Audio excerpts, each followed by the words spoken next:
Vous êtes un fardeau coûteux pour cette entreprise, Laurent. Je m'appelle Laurent Garnier. J'ai 47 ans et je dirige l'équipe de vente des Industries Durand depuis 16 ans. J'ai bâti des relations avec chaque grand client à partir de zéro. J'ai travaillé les week-ends, manqué des dîners de famille, transformé les Industries Durand en un nom respecté dans le secteur industriel de Paris. Vous écoutez une belle histoire de vengeance. Si vous aimez les récits comme celui-ci, abonnez-vous à la chaîne et commentez d'où vous regardez. Cela aide énormément notre travail. Nicolas Henry, mon patron, a prononcé ces mots en se penchant en arrière dans son fauteuil en cuir. Le sourire sur son visage me disait tout ce que j'avais besoin de savoir. Il ne s'agissait pas de performance, il ne s'agissait pas de résultats. Il s'agissait de chiffres sur un tableur. 3 stagiaires peuvent faire votre travail, ajouta-t-il en ajustant sa cravate, comme s'il venait de résoudre la faim dans le monde. Je suis resté assis à regarder l'homme qui profitait de mes efforts depuis 3 ans. Nicolas avait rejoint Durand en tant que directeur des opérations lorsque le précédent avait pris sa retraite. Il était arrivé avec son MBA et ses théories élégantes sur l'efficacité. Il a commencé à tout remettre en question dès qu'il s'est senti à l'aise. L'ironie ne m'a pas échappé. Pendant qu'il parlait de réduire les coûts, j'étais responsable de 60% des revenus de l'entreprise. Mes relations avec les clients étaient l'épine dorsale de cette affaire. Mais Nicolas voyait des signes euros là où je voyais des poignées de main et une confiance bâtie au fil des décennies. « Je comprends », dis-je calmement. « Parfait. La sécurité va vous raccompagner à la sortie. Vos badges d'accès ont déjà été désactivés. » J'ai hoché la tête et je me suis levé. Je n'ai pas claqué la porte, je n'ai pas haussé la voix. J'ai simplement marché jusqu'à mon bureau et j'ai mis mes objets personnels dans un carton. La photo de ma femme et de mes enfants. Ma tasse du salon de l'équipement de construction à Lyon. Le presse-papier que ma fille avait fait en CE2. Mon équipe observait depuis leur box, tandis que la sécurité m'accompagnait jusqu'à l'ascenseur. Jeanne, mon assistante, avait les larmes aux yeux. Elle était avec moi depuis 8 ans. Elle connaissait l'anniversaire de chaque client, le nom de leurs enfants, leur restaurant préféré. Nous avions construit quelque chose de réel ici. Pendant que l'ascenseur descendait, j'ai pensé à la conversation que j'avais entendue la semaine dernière. Nicolas parlant à quelqu'un au téléphone de dégraisser et de maximiser les marges de profit. Il avait mentionné mon salaire spécifiquement, dit que l'entreprise pouvait embaucher 3 jeunes diplômés pour ce qu'il me payait. Ce que Nicolas ne comprenait pas, c'est que ces 3 jeunes diplômés hériteraient de listes de clients, pas de relations. Il y a une différence entre un nom dans une base de données et un homme qui vous appelle personnellement quand votre entreprise a besoin d'aide. L'ascenseur arriva au rez-de-chaussée. J'ai traversé le hall où j'étais entré chaque matin pendant 16 ans, portant mon carton de souvenirs. Nicolas pensait qu'il avait pris une décision commerciale brillante. Il n'avait aucune idée de ce qu'il venait de mettre en mouvement. J'ai commencé chez Industries Durand juste après l'université. À l'époque, c'était une petite opération dirigée par Thomas Durand lui-même. 20 employés, 2 vendeurs et le rêve de rivaliser avec les grands fabricants. Thomas croyait aux relations. « Vendez à la personne, pas à l'entreprise », disait-il toujours. Quand Thomas a pris sa retraite il y a 5 ans, son gendre a pris la relève en tant que PDG. C'est là que Nicolas a rejoint l'équipe. Nouvelle direction signifiait nouvelles idées sur l'efficacité et la réduction des coûts. L'entreprise était passée à 300 employés, mais d'une certaine manière, l'âme de l'endroit commençait à disparaître. Ma base de clients ne s'est pas construite du jour au lendemain. Henri-Jacques de Sommet. Construction me faisait confiance parce que j'avais conduit jusqu'à son chantier à minuit lorsque son équipement était tombé en panne lors d'un projet crucial. Patricia Valois de Projet Westmont gardait Durand sur sa liste de fournisseurs préférés parce que je me souvenais de la remise de diplôme de sa fille et que j'avais envoyé des fleurs. Ce n'étaient pas des transactions, c'étaient des relations. Au fil des ans, j'ai remarqué des changements subtils dans la façon dont Nicolas interagissait avec l'équipe de vente. Il a commencé à remettre en question mes frais de déplacement. Il a demandé pourquoi j'avais besoin d'emmener des clients dîner, alors que la communication par email devrait suffire. Il a suggéré que nous pourrions gérer les comptes à distance plutôt que par des réunions en personne. La touche personnelle est dépassée, a-t-il dit lors d'une réunion d'équipe. Les affaires modernes reposent sur l'efficacité et la communication numérique. J'ai essayé d'expliquer que les dirigeants du BTP étaient des gens traditionnels, qui préféraient les poignées de main aux signatures électroniques. Que lorsque Patricia Valois avait un projet de 10 millions d'euros, Elle m'appelait personnellement, parce qu'elle faisait confiance à mon jugement. Mais Nicolas voyait ses notes de restaurant comme des dépenses inutiles. Les signaux d'alarme étaient là depuis des mois. Nicolas a commencé à organiser des réunions sans moi. Il a fait venir un consultant pour analyser les processus de vente. Il a demandé à Jeanne de fournir des rapports détaillés sur mes activités quotidiennes. Il constituait un dossier. Ce qui me dérangeait vraiment, c'était la façon dont il traitait le reste de l'équipe. Charles, qui était chez Durand depuis 12 ans, a été écarté pour une promotion parce que Nicolas pensait que son salaire était supérieur au taux du marché. Marie Marie, notre meilleur gestionnaire de compte, a perdu son plus gros client lorsque Nicolas a insisté pour qu'elle traite leurs préoccupations via le portail de service client plutôt que par des appels personnels. La culture de l'entreprise changeait. Thomas Durand avait l'habitude de se promener dans les bureaux, connaissait le nom de tout le monde, demandait des nouvelles de leur famille. Nicolas gérait depuis son bureau d'angle, à travers des tableurs et des métriques. Il mesurait tout, sauf ce qui comptait vraiment. Ma femme avait remarqué le stress. « Tu es différent quand tu rentres à la maison », m'a-t-elle dit le mois dernier, comme si tu menais une bataille que tu ne peux pas gagner. Elle avait raison. Je me battais pour préserver quelque chose que Nicolas ne valorisait pas. La fidélité des clients ne peut pas être mesurée dans les rapports trimestriels, mais c'est le fondement sur lequel tout le reste est construit. Nicolas était sur le point d'apprendre cette leçon à ses dépens. L'appel est arrivé à 20h. Patricia Valois de Projet Westmont. « Laurent, je viens d'apprendre la nouvelle. » « C'est vrai ?» Les nouvelles circulaient de vite dans le secteur de la construction de Paris. Industrie Durand avait été mon identité professionnelle pendant 16 ans. Mais apparemment, j'étais d'abord Laurent Garnier, employé de Durand ensuite. C'est vrai, Patricia. Depuis cet après-midi, c'est la chose la plus stupide que j'ai jamais entendue. Tu as construit la moitié de leur relation commerciale. À quoi pense Nicolas? J'étais assis dans ma voiture devant un café, encore en train de digérer les événements de la journée. Il pense que 3 stagiaires peuvent gérer le département des ventes. Patricia a ri, mais sans humour. 3 stagiaires? Laurent, tu connais parfois mon entreprise mieux que moi. Aucun stagiaire ne va comprendre que lorsque je dis que j'ai besoin de quelque chose d'urgent, cela signifie que j'en ai besoin pour hier, pas pour la semaine prochaine. Ou que mon processus d'appel d'offres est différent pour les projets publics et privés. J'ai soupiré, regardant par la fenêtre le ciel de fin d'après-midi de Paris. Apparemment, ces choses n'ont pas autant d'importance que de réduire de 30% les dépenses du département des ventes. Eh bien, ils viennent de perdre Westmont comme client, déclara fermement Patricia. Je ne vais pas traiter avec un novice qui ne comprend pas comment je travaille. Tu as des plans? La question m'a pris par surprise. Je n'en étais pas encore arrivé là dans ma tête. Honnêtement, non. Tout s'est passé aujourd'hui. Retrouve-moi pour un café demain, dit-elle. J'ai quelques idées dont je veux discuter avec toi. Et Laurent? Durand vient de commettre sa plus grosse erreur. J'ai terminé l'appel et je suis resté assis en silence pendant quelques minutes. Mon téléphone a de nouveau sonné. C'était Henri Jacques de Sommet Construction. Laurent, c'est vrai ce que j'entends? Durand t'a viré? Les nouvelles voyageaient vraiment vite. Laurent, c'est vrai ce que j'entends? Durand t'a viré? Les nouvelles voyageaient vraiment vite. J'ai pris une profonde inspiration avant de répondre à Henri Jacques, propriétaire de Sommet Construction et l'un de mes plus anciens clients. Oui, Henri, c'est arrivé cet après-midi. Il y eut un moment de silence à l'autre bout du fil, suivi d'un juron étouffé. C'est complètement absurde. Tu es la raison pour laquelle nous avons gardé Durand comme fournisseur principal pendant toutes ces années. Apparemment, la nouvelle vision de l'entreprise ne valorise pas ce type de relation.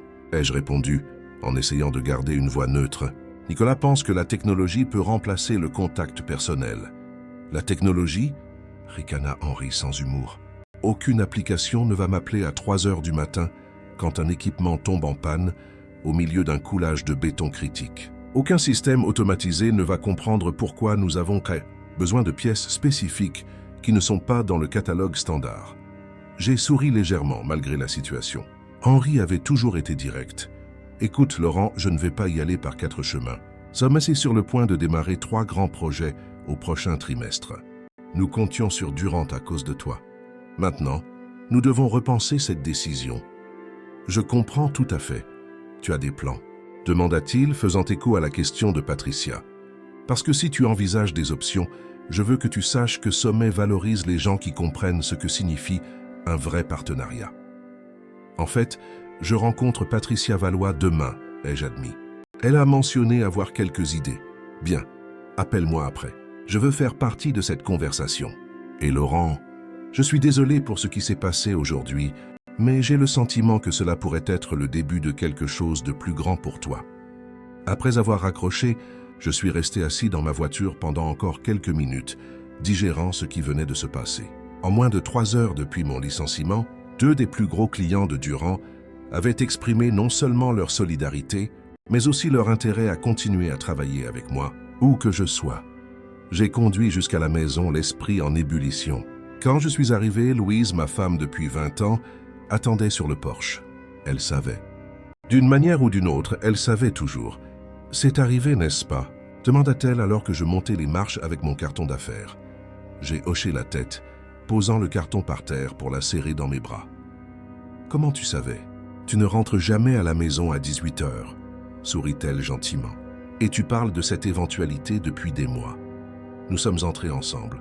Nos enfants, Marcel, 19 ans, étudiante à l'université, et Jules, 16 ans, étaient à leurs activités. La maison était étrangement calme. « Comment tu te sens ?» demanda Louise en me servant une tasse de café dans la cuisine. J'ai réfléchi un instant. Étrangement, soulagé. Ses yeux s'écarquillèrent légèrement. « Soulagé ?» « Oui, ai-je confirmé, surpris par ma propre réponse. Ces derniers mois, aller au travail, c'était comme entrer dans une maison que je ne reconnaissais plus. L'essence de ce que nous faisions se perdait et je me battais seul pour la préserver. Louise prit ma main sur la table. « Tu as fait tout ce que tu pouvais, Laurent. Certaines batailles ne peuvent pas être gagnées. Mais peut-être que ce n'était pas une bataille à gagner, ai-je réfléchi. Peut-être que c'était une porte qui se fermait pour qu'une autre puisse s'ouvrir. Je lui ai parlé des appels de Patricia et Henri du rendez-vous fixé pour le lendemain. Louise m'écoutait attentivement, ses yeux brillant de plus en plus. « Tu réalises ce qui se passe, n'est-ce pas ?» demanda-t-elle quand j'eus fini. « Qu'est-ce que tu veux dire ?» Laurent, tu as construit quelque chose de bien plus précieux qu'un département des ventes. Tu as construit un réseau de personnes qui te font confiance, à toi, pas aux industries Durand. L'entreprise n'était que le véhicule pour ce que tu offrais vraiment. La confiance, la connaissance et une relation authentique. Ces mots ont résonné profondément en moi. Pour la première fois depuis que j'avais quitté le bureau de Nicolas avec mon carton d'affaires, je commençais à voir un chemin devant moi, pas seulement un passé interrompu. Mon portable sonna à nouveau. C'était Rebecca Coste, une ancienne collègue qui avait quitté Durand 2 ans plus tôt pour devenir directrice chez Manufacture Corvis, un concurrent plus petit mais en pleine croissance. « Laurent, je viens d'apprendre. Il faut qu'on parle. Je suis libre pour un café demain. » J'ai expliqué que j'avais déjà un engagement avec Patricia le matin. « Alors un déjeuner, insista-t-elle. »« Ça ne peut pas attendre. » Le téléphone n'a pas arrêté de sonner ce soir-là. Charles de l'équipe de vente, Marie de la gestion des comptes, Jeanne, mon assistante, pleurant ouvertement au téléphone, tous avec le même message. La décision de Nicolas était une erreur monumentale, tous me demandant quels étaient mes plans. Le lendemain, j'ai retrouvé Patricia Valois dans un café du Marais.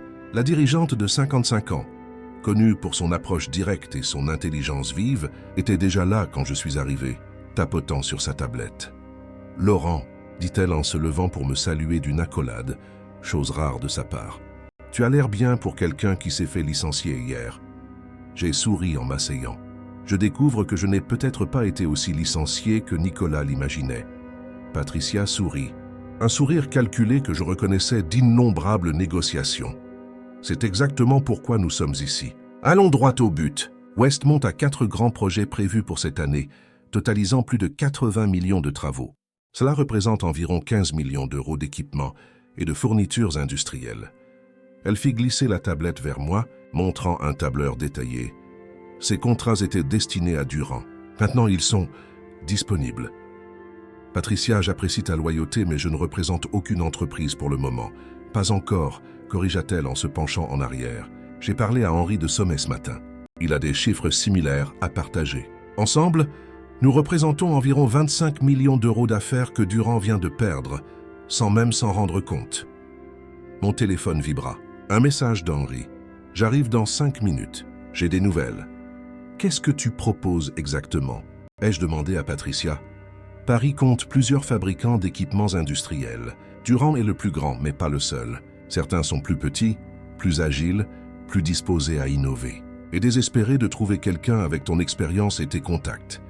Avant que je puisse répondre, Henri arriva, apportant avec lui son énergie caractéristique. Il s'assit avec nous sans cérémonie. « Bon, nous sommes tous là, allons à l'essentiel, dit-il en souriant. Laurent, j'ai appelé 5 autres clients de Durand hier soir.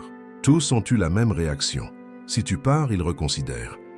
Vous suggérez que j'utilise mes relations pour construire quelque chose de mieux, compléta Patricia. Quelque chose fondé sur les valeurs que Thomas Durand avait établies à l'origine, avant que des gens comme Nicolas ne commencent à les démanteler. Henri hocha vigoureusement la tête. Il ne s'agit pas de voler des clients, Laurent. Il s'agit de leur offrir une alternative qui valorise ce qui compte vraiment dans notre secteur. La conversation s'est poursuivie pendant près de 2 heures. Patricia et Henri n'exprimaient pas seulement leur solidarité. Ils offraient un soutien concret, des contacts avec des investisseurs, des garanties de contrats initiaux, une vision d'une entreprise qui combinerait la technologie moderne avec les valeurs traditionnelles de relations et de services personnels. Quand je suis parti pour mon déjeuner avec Rebecca, mon esprit était en ébullition. Ce qui avait commencé comme le pire jour de ma carrière se transformait rapidement en un catalyseur pour quelque chose que je n'avais jamais envisagé, créer ma propre entreprise. Rebecca m'attendait au restaurant, un sourire entendu sur le visage. « Laisse-moi deviner, dit-elle alors que je m'asseyais. Tu as passé la matinée avec des clients qui veulent continuer à travailler avec toi, pas avec Durand. » J'ai haussé un sourcil. « Comment tu savais? » Parce que c'est exactement ce qui m'est arrivé il y a 2 ans, quand Nicolas a commencé son projet de modernisation, dit-elle en faisant des guillemets en l'air. La différence, c'est que tu pèses beaucoup plus lourd que moi à l'époque. La moitié des gros clients de Durand te sont fidèles personnellement, pas à la marque. Et l'autre moitié? Elle attend de voir ce que tu vas faire ensuite, sourit-elle en se penchant en avant. Et c'est pourquoi Corvis m'a envoyé te parler. Nous voulons que tu nous rejoignes, en tant que directeur des relations clients. Salaire 40% plus élevé que chez Durand, participation aux bénéfices et liberté de constituer ton équipe comme tu l'entends. La proposition était tentante. Corvis était une entreprise respectable, bien que plus petite. J'envisage plusieurs options, ai-je répondu prudemment. Rebecca m'étudia un instant. Ils t'ont suggéré de monter ta propre boîte, n'est-ce pas? Je n'ai pas répondu, ce qui était une réponse suffisante. J'y ai pensé aussi, continua-t-elle. Mais construire une entreprise à partir de zéro, même avec des clients garantis, nécessite du capital, des infrastructures, une équipe de production. Il faut des années pour être pleinement établi. Elle fit une pause, laissant les mots s'imprégner. Chez Corvis, tu pourrais commencer à servir tes clients immédiatement. Notre infrastructure existe déjà. Notre production a des capacités excédentaires. Ce qui nous manque, ce sont précisément les relations que tu apportes. L'argument était solide. Nous avons discuté des détails pendant 1 heure de plus. En nous quittant, Rebecca me tendit une enveloppe. Notre proposition formelle. Pense-y, Laurent, et quelle que soit ta décision, sache que Nicolas a commis la plus grosse erreur de sa vie hier.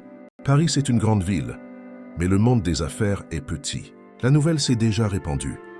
J'ai conduit jusqu'à la maison, la tête pleine. En 24 heures, j'étais passé de licencié à convoité. J'avais une proposition formelle de Corvis et le soutien de 2 gros clients pour démarrer ma propre affaire. Quand je suis rentré chez moi, j'ai trouvé une autre voiture garée dans l'allée. Une BMW que j'ai reconnue immédiatement. Elle appartenait à Thomas Durand, le fondateur retraité de l'entreprise qui portait son nom. L'homme de 72 ans était assis dans mon salon avec Louise, buvant un café. « Ah, Laurent, dit-il en se levant pour me serrer dans ses bras. Il faut qu'on parle de ce qui s'est passé hier et de ce qui se passera demain. » Thomas Durand était une figure imposante, même à 72 ans. Cheveux blancs parfaitement coupés, posture droite et des yeux qui semblaient voir au-delà des apparences. Il avait bâti les industries Durand à partir de rien, les transformant d'un petit atelier en l'un des plus grands fabricants d'équipements industriels de France. « Laurent, mon fils, dit-il en me serrant la main avec une fermeté surprenante. J'ai appris ce qui s'est passé. Une honte. Monsieur Durand, c'est bon de vous voir, ai-je répondu sincèrement. Je ne m'attendais pas à votre visite. Comment aurais-je pu rester à l'écart quand j'ai appris que Nicolas avait viré mon meilleur vendeur? L'homme qui a construit la moitié des relations de l'entreprise, Louise offrit du café frais et nous laissa seuls dans le salon. Thomas s'assit lourdement sur le canapé, soupirant. Quand j'ai pris ma retraite et laissé l'entreprise aux mains de mon gendre, je pensais faire ce qu'il fallait, commença-t-il. Paul a toujours été un bon gestionnaire, mais il ne comprend pas le cœur du métier comme moi. Et puis il a fait venir ce Nicolas. Thomas secoua la tête, clairement déçu. Je ne suis pas venu ici pour dire du mal de la direction actuelle, même si je le pourrais. Je suis venu parce que j'ai entendu des rumeurs. Paris est petite quand il s'agit d'affaires, Laurent. Les gens parlent, et ce qu'ils disent, c'est que Corvis te fait la cour, et que Patricia Valois et Henri Jacques te proposent de monter ta propre affaire. J'étais surpris par la précision de ces informations. Les rumeurs sont exactes, ai-je admis. J'évalue encore mes options. Thomas hocha lentement la tête. Puis-je te poser une question personnelle, Laurent? Pendant ces 16 ans chez Durand, quelle a été la partie du travail qui t'a le plus accompli? La question m'a pris par surprise, mais la réponse est venue facilement. Construire quelque chose. Voir des relations grandir d'une poignée de main initiale à des partenariats de plusieurs décennies. Résoudre de vrais problèmes pour de vraies personnes. Faire partie de l'histoire à succès de mes clients. Un lent sourire se dessina sur le visage ridé de Thomas. Exactement ce que je ressentais. C'est pour ça que j'ai construit Durand, pas pour les profits, bien qu'ils en soient la conséquence, mais pour la satisfaction de créer quelque chose qui fait une vraie différence. Il se pencha en avant, les yeux intenses. Corvis t'offrira un bon salaire, sans aucun doute, mais tu ne seras qu'un employé, mettant en œuvre la vision de quelqu'un d'autre. Démarrer ta propre entreprise. C'est effrayant, risqué, et ça consommera chaque minute de ton temps pour les prochaines années. On dirait que vous avez une troisième option en tête, ai-je commenté, commençant à comprendre pourquoi il était là. Perspicace comme toujours, sourit Thomas. Oui, j'en ai une. Quand j'ai vendu l'entreprise à mon gendre, j'ai gardé quelques investissements parallèles. L'une d'elles est équipement TD. J'ai froncé les sourcils, confus. Jamais entendu parler, parce qu'elle n'existe que sur le papier, expliqua Thomas. Une société enregistrée, avec des licences à jour, des comptes bancaires, et même un petit entrepôt industriel à Roissy, mais sans opérations actives. Une sorte de projet de retraite que je n'ai jamais concrétisé. Mon cœur commença à s'accélérer, alors que je comprenais où la conversation menait. Vous suggérez, je t'offre une association. Laurent, interrompit-il, les yeux brillants. 50-50. Tu apportes les relations, l'énergie et la vision. J'apporte l'infrastructure initiale, le fonds de roulement pour les 18 premiers mois et 5 décennies d'expérience en tant que conseiller. Nous construirions quelque chose ensemble, quelque chose qui honore les valeurs que Durand défendait autrefois. La proposition était inattendue et, en même temps, semblait parfaitement logique. Thomas Durand, l'homme qui m'avait tout appris sur les ventes industrielles, m'offrait un partenariat au moment exact où j'étais à la croisée des chemins. Il y a un détail important, ajouta Thomas. Légalement, je ne peux pas concurrencer directement Durand. Le contrat de vente a des clauses spécifiques. Mais tu n'as pas de telles restrictions. Et Équipement TD appartient techniquement à un trust familial, pas directement à moi. Une subtilité juridique commode, ai-je observé. Le monde des affaires est fait de subtilité, mon fils, sourit-il. Qu'en dis-tu? Mon esprit tournait. La proposition résolvait bon nombre des problèmes que Rebecca avait soulignés. Capital initial, infrastructure, temps de mise en place. Et elle offrait quelque chose que Corvis ne pouvait pas offrir, la propriété réelle, construire quelque chose à moi, à nous. J'ai besoin de temps pour réfléchir, ai-je répondu honnêtement, et pour en parler à Louise. Naturellement, acquiesça Thomas en se levant. Prends le temps qu'il faut, mais pas trop. Des opportunités comme celle-ci ont des fenêtres courtes. Après le départ de Thomas, je me suis assis avec Louise sur la terrasse et j'ai partagé toutes les options. Elle m'a écouté attentivement, comme elle le faisait toujours dans les moments critiques. « Que dit ton cœur ?» demanda-t-elle simplement quand j'eus fini. Que travailler avec Thomas Durand serait un privilège, que construire quelque chose à nous serait plus gratifiant que n'importe quel poste en entreprise, mais aussi que ce serait le chemin le plus difficile. Louise prit ma main. « Depuis que nous nous connaissons, tu n'as jamais choisi le chemin facile, Laurent. C'est pour ça que tes clients te font confiance. C'est pour ça que nous sommes ensemble depuis 23 ans. Tu choisis toujours le chemin que tu crois être juste, pas le plus pratique. Son soutien signifiait tout pour moi. Cette nuit-là, j'ai mieux dormi que les semaines précédentes, malgré les incertitudes à venir. Le lendemain matin, mon téléphone sonna tôt. C'était Jeanne, mon ex-assistante chez Durand. « Laurent, tu ne vas pas le croire, sa voix était tendue, presque un murmure. C'est le chaos ici. Westmont a annulé tous les contrats en cours hier après-midi. Summit vient d'envoyer un email officialisant la suspension des achats jusqu'à nouvel ordre. Nicolas est furieux. Il fait les 100 pas dans les couloirs, exigeant de savoir qui est en contact avec toi. Comment ça? Il pense que tu sabotes activement l'entreprise, expliqua Jeanne. Il n'arrive pas à accepter que les clients partent à cause de sa décision. J'ai soupiré. Typique de Nicolas de chercher un bouc émissaire plutôt que d'assumer ses responsabilités. Il y a plus, continua Jeanne. Il a convoqué une réunion d'urgence avec toute l'équipe de vente pour cet après-midi. La rumeur dit qu'il va renforcer les politiques contre la communication avec les anciens employés. Laurent, il a mentionné des poursuites pour ingérence dans les affaires de l'entreprise. Il n'a aucune base pour ça, ai-je répondu, même si je sentais un frisson me parcourir le dos. Des poursuites judiciaires, même infondées, pourraient entraver toute nouvelle entreprise. Je voulais juste te prévenir, dit Jeanne. Et aussi, eh bien, j'envoie mon CV à quelques entreprises. Cet endroit n'est plus le même sans toi. Après l'appel, j'ai pris ma décision. Je devais agir vite avant que Nicolas ne parvienne à créer des obstacles légaux. J'ai appelé Thomas. J'accepte, dis-je simplement quand il répondit. Quand est-ce qu'on commence? Aujourd'hui même, répondit Thomas sans hésitation. Retrouve-moi à l'adresse que je vais t'envoyer dans 1 heure. Apporte un bon stylo. L'entrepôt d'équipement TD à Roissy était plus petit que les installations de Durand, mais étonnamment bien équipé. Propre, organisé avec des machines recouvertes de bâches, attendant de prendre vie. Thomas m'a accueilli à la porte, accompagné d'un homme en costume. « Mon avocat », expliqua-t-il, « les documents sont prêts. Association 50-50, comme promis.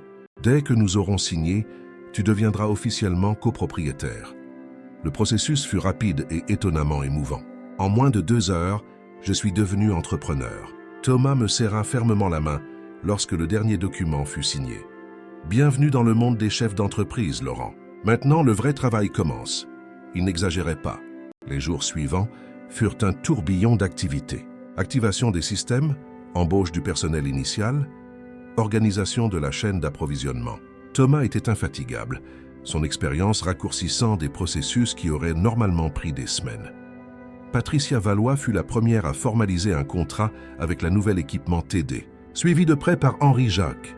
Comme il l'avait promis, ils garantirent suffisamment de commandes pour justifier notre existence immédiate.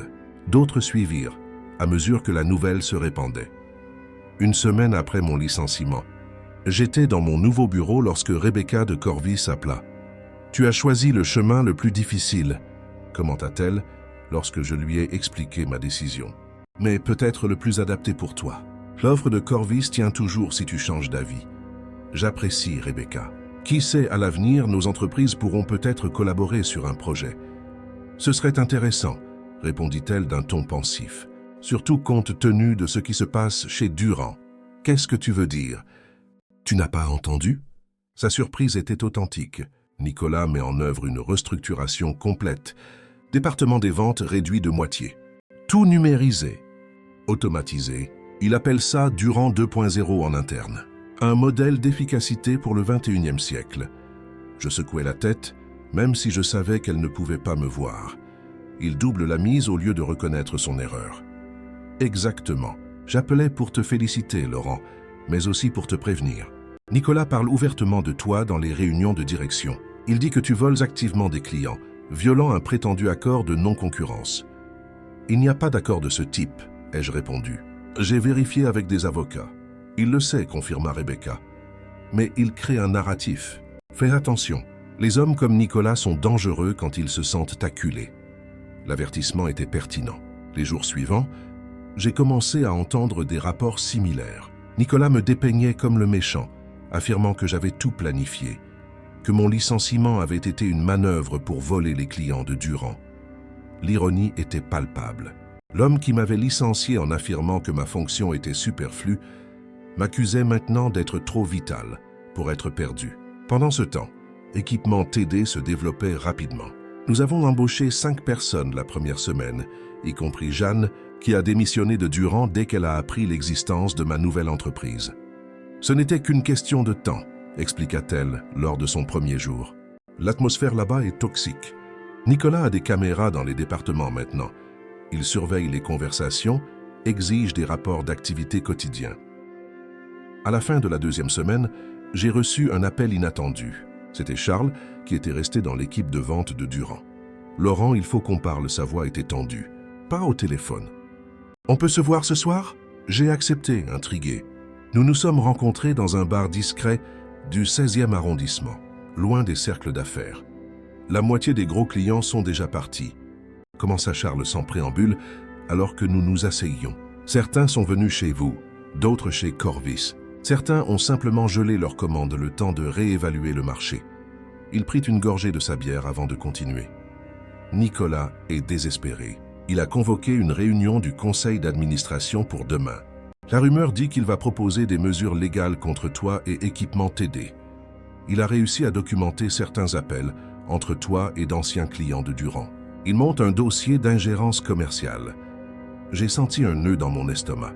Un procès, même infondé, pourrait retarder nos progrès, drainer nos ressources, entacher notre réputation naissante. Pourquoi tu me dis ça? Charles regarda son verre un long moment. Parce que ce qu'il fait est mal, Laurent. Toute l'entreprise implose à cause de son ego. Et parce que... Il hésita. Je veux savoir si vous avez de la place pour un vendeur de plus. La révélation de Charles sur les plans de Nicolas ne m'a pas complètement surpris, mais l'imminence de la menace était préoccupante. Un procès, même sans fondement, pourrait étouffer notre entreprise naissante avant que nous ayons eu la chance de nous établir correctement. Nous avons toujours de la place pour les talents. Charles, ai-je répondu à sa question sur le fait de rejoindre Équipement TD. Mais je dois être transparent, nous ne faisons que commencer. Je ne peux pas garantir la même stabilité que Durand, du moins pas encore. Charles esquissa un sourire fatigué. La stabilité chez Durand? Laurent, personne ne se sent stable là-bas en ce moment. C'est comme travailler sur des sables mouvants. J'ai pris note mentalement de discuter avec Thomas de l'embauche de Charles. Pour l'instant, il y avait des questions plus urgentes. Tu sais exactement ce que Nicolas prévoit de présenter au conseil. Charles se pencha en avant, baissant la voix. Il a des relevés d'appels téléphoniques entre toi et plusieurs anciens clients de Durand dans les 48 heures suivant ton licenciement. Il prétend que tu as violé une sorte de confidentialité, que tu as utilisé des informations propriétaires de l'entreprise pour détourner des affaires. C'est ridicule, ai-je argumenté. Premièrement, les clients m'ont contacté, pas l'inverse. Deuxièmement, la connaissance des contacts n'est pas une information confidentielle, surtout sur notre marché où tout le monde se connaît. Charles hocha la tête. Je le sais, tu le sais. Mais Nicolas est désespéré et le conseil est effrayé par les chiffres. Les projections pour le prochain trimestre sont effrayantes après les pertes de clients. Je suis sorti de cette rencontre, l'esprit en alerte. J'ai conduit immédiatement chez Thomas, qui m'a reçu dans son bureau personnel, une pièce élégante remplie de livres et de souvenirs de ses années dans les affaires. Quand j'ai fini de rapporter la conversation avec Charles, le vieil entrepreneur est resté silencieux quelques instants, les doigts entrelacés sous son menton. Prévisible, commenta-t-il finalement. Nicolas a toujours préféré désigner des coupables plutôt que d'assumer ses responsabilités. Mais nous devons prendre la menace au sérieux. Quelle est notre stratégie? Thomas sourit, une lueur rusée dans les yeux. 2 fronts, Laurent. Premièrement, nous allons accélérer nos plans. L'entrepôt principal doit être opérationnel dans 72 heures, pas 2 semaines comme prévu. Si nous devons affronter une tempête juridique, nous avons besoin d'avoir des produits qui sortent pour soutenir la trésorerie. Il se leva, se dirigeant vers une desserte où il servit 2 verres de whisky. Deuxièmement, nous passons à l'offensive. Demain matin, notre avocat enverra une lettre formelle au conseil d'administration de Durand, les avertissant des conséquences légales d'allégations infondées contre notre entreprise. Nous inclurons des témoignages volontaires de clients confirmant qu'ils nous ont contactés de leur propre initiative. J'ai accepté le verre qu'il me tendait. Ça ne va pas juste énerver davantage Nicolas. Certainement, gloussa Thomas. Mais cela fera aussi réfléchir le conseil. Ce sont des hommes d'affaires, pas des croisés dans une guerre sainte. S'ils réalisent que Nicolas propose une bataille juridique, qui pourrait coûter cher et a des chances de succès limitées, ils hésiteront. Je pris une gorgée, appréciant la douce chaleur du liquide ambré. Y a-t-il autre chose que nous devrions faire? Oui, répondit Thomas, les yeux fixés sur les miens. Appelle Rebecca chez Corvus. La suggestion me prit par surprise. Rebecca, pourquoi? Parce que 3 joueurs changent complètement la dynamique de ce jeu, expliqua Thomas. Pour le moment, Nicolas présente cela comme Durand contre toi, l'ex-employé traître. Mais si Corvus entre publiquement dans l'histoire en tant qu'allié commercial, le narratif change. Je commençais à comprendre son raisonnement. D'une querelle personnelle à une réalité de marché. Exactement. Thomas hocha la tête, satisfait de ma compréhension. Il ne s'agit plus de Laurent contre Nicolas, mais de Durand face à la réalité d'un marché concurrentiel où les clients ont des options. Beaucoup moins sympathique pour son argumentation. La stratégie était brillante dans sa simplicité. J'ai appelé Rebecca le soir même, lui expliquant la situation et proposant un partenariat stratégique. TD fournirait des composants spécialisés qui compléteraient la gamme de produits de Corvus, créant une synergie qui bénéficierait aux 2 entreprises. Une alliance contre Durand? Demanda Rebecca avec un intérêt évident dans la voix. Une alliance pour mieux servir le marché, ai-je corrigé, qui accessoirement complique les plans de Nicolas. Elle rit. J'adore la façon dont tu emballes la stratégie d'entreprise dans le service client, Laurent. J'ai toujours admiré ça chez toi. Nous allons en parler à notre direction demain matin et je te recontacte avant la fin de la journée. Les 48 heures suivantes furent une course contre la montre. Pendant que notre équipe juridique préparait la lettre préventive au conseil de Durand, Thomas et moi accélérions l'activation de notre entrepôt principal. Des employés furent embauchés en urgence, y compris Charles, qui démissionna de Durand dès que nous lui avons confirmé un poste. Les équipements furent installés, testés et calibrés en un temps record. Rebecca appela à la fin de la journée suivante, comme promis. « Nous sommes partants », annonça-t-elle. « Notre direction a non seulement approuvé le partenariat stratégique, mais veut formaliser un accord d'approvisionnement prioritaire avec Équipement TD. Ils ont trouvé la synergie parfaite pour notre stratégie d'expansion. »« Excellent », ai-je répondu, ressentant un soulagement considérable. « Quand pouvons-nous l'annoncer? Que dirais-tu de demain ?» suggéra Rebecca. Comme par hasard, le même jour que la réunion du conseil de Durand, le ton espiègle dans sa voix me fit sourire. Rebecca avait toujours eu un sens impeccable du timing. Parfait. Le lendemain matin, notre avocate remit personnellement la lettre au président du conseil d'administration de Durand. Simultanément, Corvus et Équipement TD publièrent un communiqué de presse conjoint annonçant notre partenariat stratégique, soulignant comment la collaboration bénéficierait au secteur de la construction avec des solutions intégrées innovantes. Le téléphone de Thomas sonna moins de 2 heures plus tard. C'était Paul, son gendre et actuel PDG de Durand. « Qu'est-ce que tu fabriques exactement, Thomas ?» Sa voix était tendue, contrôlée, mais avec une note claire d'accusation. « Des affaires, Paul, » répondit calmement Thomas. Il avait mis l'appel sur haut-parleur pour que je puisse entendre. « Comme je l'ai toujours fait. Avec l'employé que nous venons de licencier, avec notre plus grand concurrent, ça ressemble fort à du sabotage. » Thomas soupira, un son de patience épuisé. « Paul, je vais te dire ça une fois et j'espère que tu écouteras attentivement. Nicolas a commis une erreur stratégique monumentale en licenciant Laurent. Au lieu de reconnaître cette erreur, il essaie de la transformer en une bataille juridique qui ne fera que nuire davantage à Durand. Si le Conseil suit cette voie, non seulement vous perdrez au tribunal, mais vous détruirez aussi toute chance de récupérer les clients qui sont déjà partis. » Il y eut un silence à l'autre bout du fil. « Le Conseil est réuni en ce moment, » dit finalement Paul. « Nicolas présente son dossier pour poursuivre Laurent et TD pour ingérence commerciale et utilisation abusive d'informations confidentielles. »« Et qu'en penses-tu » demanda Thomas, sa voix s'adoucissant légèrement. Un autre long silence. « Je pense qu'il a tort, » admit Paul à ma grande surprise. « Je pense que nous aurions dû valoriser davantage Laurent, que toute cette situation aurait pu être évitée. » « Alors dis-le au conseil, » insista Thomas. « Sois le leader que je croyais que tu pouvais être quand je t'ai confié l'entreprise. Arrête cette folie avant qu'elle ne cause des dommages irréparables. » « Ce n'est pas si simple. »« C'est exactement aussi simple, » interrompit Thomas, une fermeté renouvelée dans sa voix. « Le leadership est rarement confortable, Paul. Parfois, cela signifie affronter ses propres cadres quand ils ont tort. » L'appel se termina peu après, sans résolution claire. Thomas semblait pensif en raccrochant le téléphone. Paul a toujours été un bon gestionnaire, mais faible dans les confrontations, commenta-t-il. Nous verrons s'il a trouvé une colonne vertébrale après toutes ces années.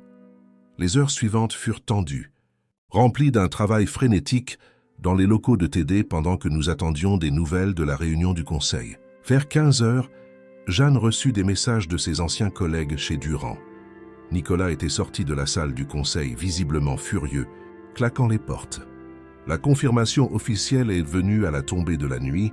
Lorsque Charles reçut un appel d'un ami encore chez Durand, le conseil avait voté contre toute action en justice, citant des incertitudes sur le bien-fondé de l'affaire et un potentiel de dommages supplémentaires à la réputation de l'entreprise. Il semble que Paul ait trouvé sa voie finalement, observa Thomas lorsque je lui ai partagé la nouvelle. La crise immédiate avait été évitée, mais nous savions que la guerre ne faisait que commencer. Nicolas n'accepterait pas la défaite facilement. Les jours suivants, nous avons commencé à entendre parler de ces nouvelles tactiques.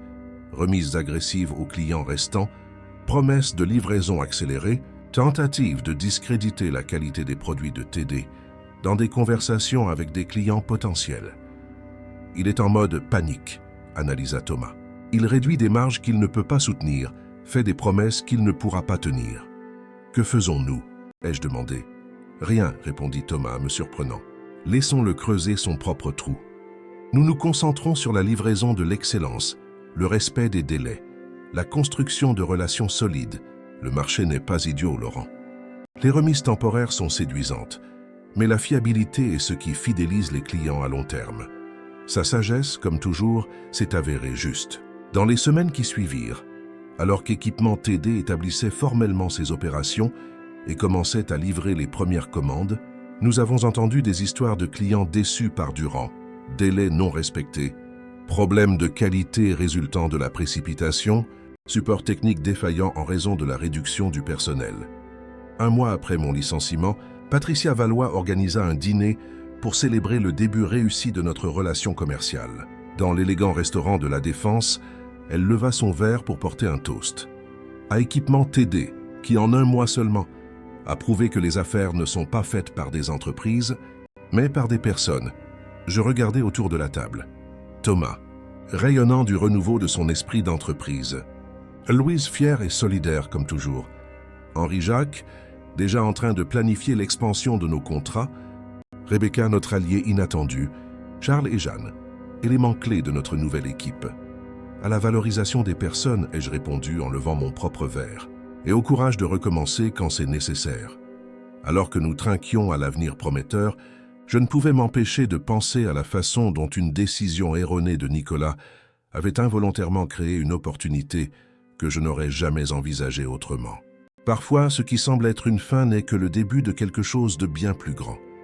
Ce que nous ne savions pas ce soir-là, c'est que Nicolas était loin d'avoir abandonné. En fait, il ne faisait que commencer à planifier son prochain coup.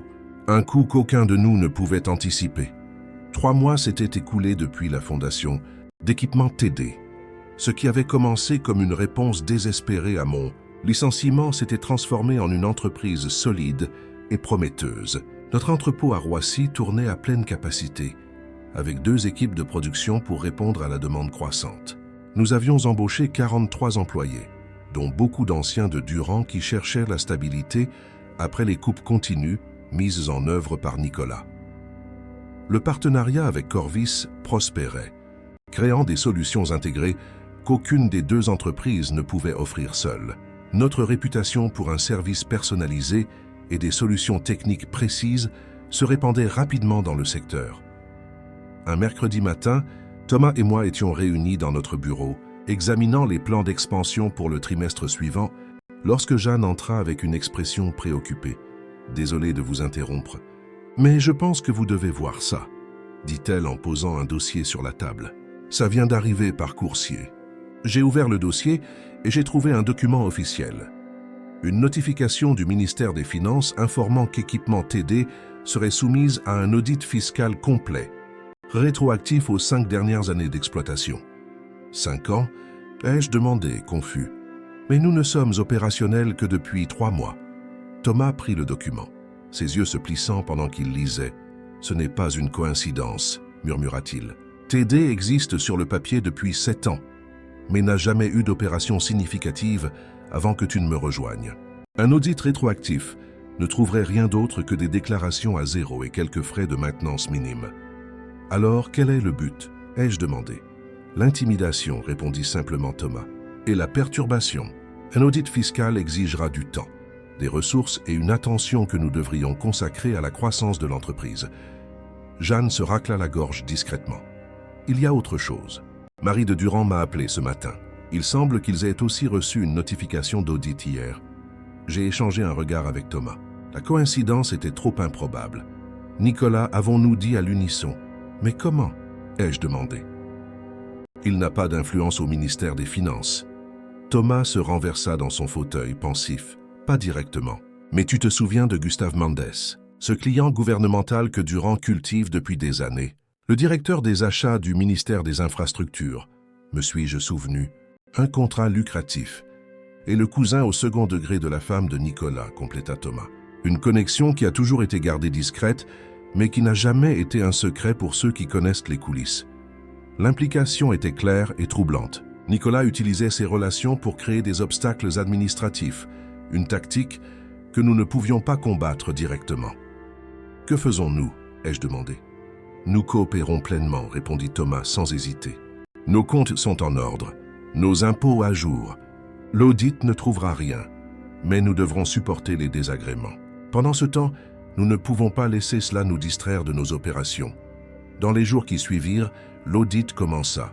Comme prévu, il exigeait une attention constante de notre petite équipe administrative. Notre comptable, Thérèse, se mit à faire des heures supplémentaires pour répondre aux demandes de documentation. Thomas et moi avons dû reporter certaines réunions avec des clients pour gérer les entretiens avec les auditeurs. La pression était exactement ce que Nicolas espérait créer. Mais le coup s'est retourné contre lui, lorsque les premiers résultats de l'audit de Durand ont commencé à fuiter sur le marché. Il semble qu'il y ait des écarts significatifs dans leurs registres fiscaux des 2 dernières années, rapporta Charles lors de notre réunion d'équipe hebdomadaire. Comme par hasard depuis que Nicolas a pris la direction financière. Quel genre d'écart? Ai-je demandé. Principalement lié à des transactions avec des fournisseurs internationaux, expliqua Charles. Rumeurs de surfacturation, possible évasion de devises. Rien de confirmé, mais le marché réagit déjà. Le sujet était délicat. Si Durand rencontrait de sérieux problèmes juridiques, cela pourrait profiter à TD à court terme, mais jetterait également une ombre sur l'ensemble du secteur. De plus, de nombreuses personnes que nous respections encore y travaillaient.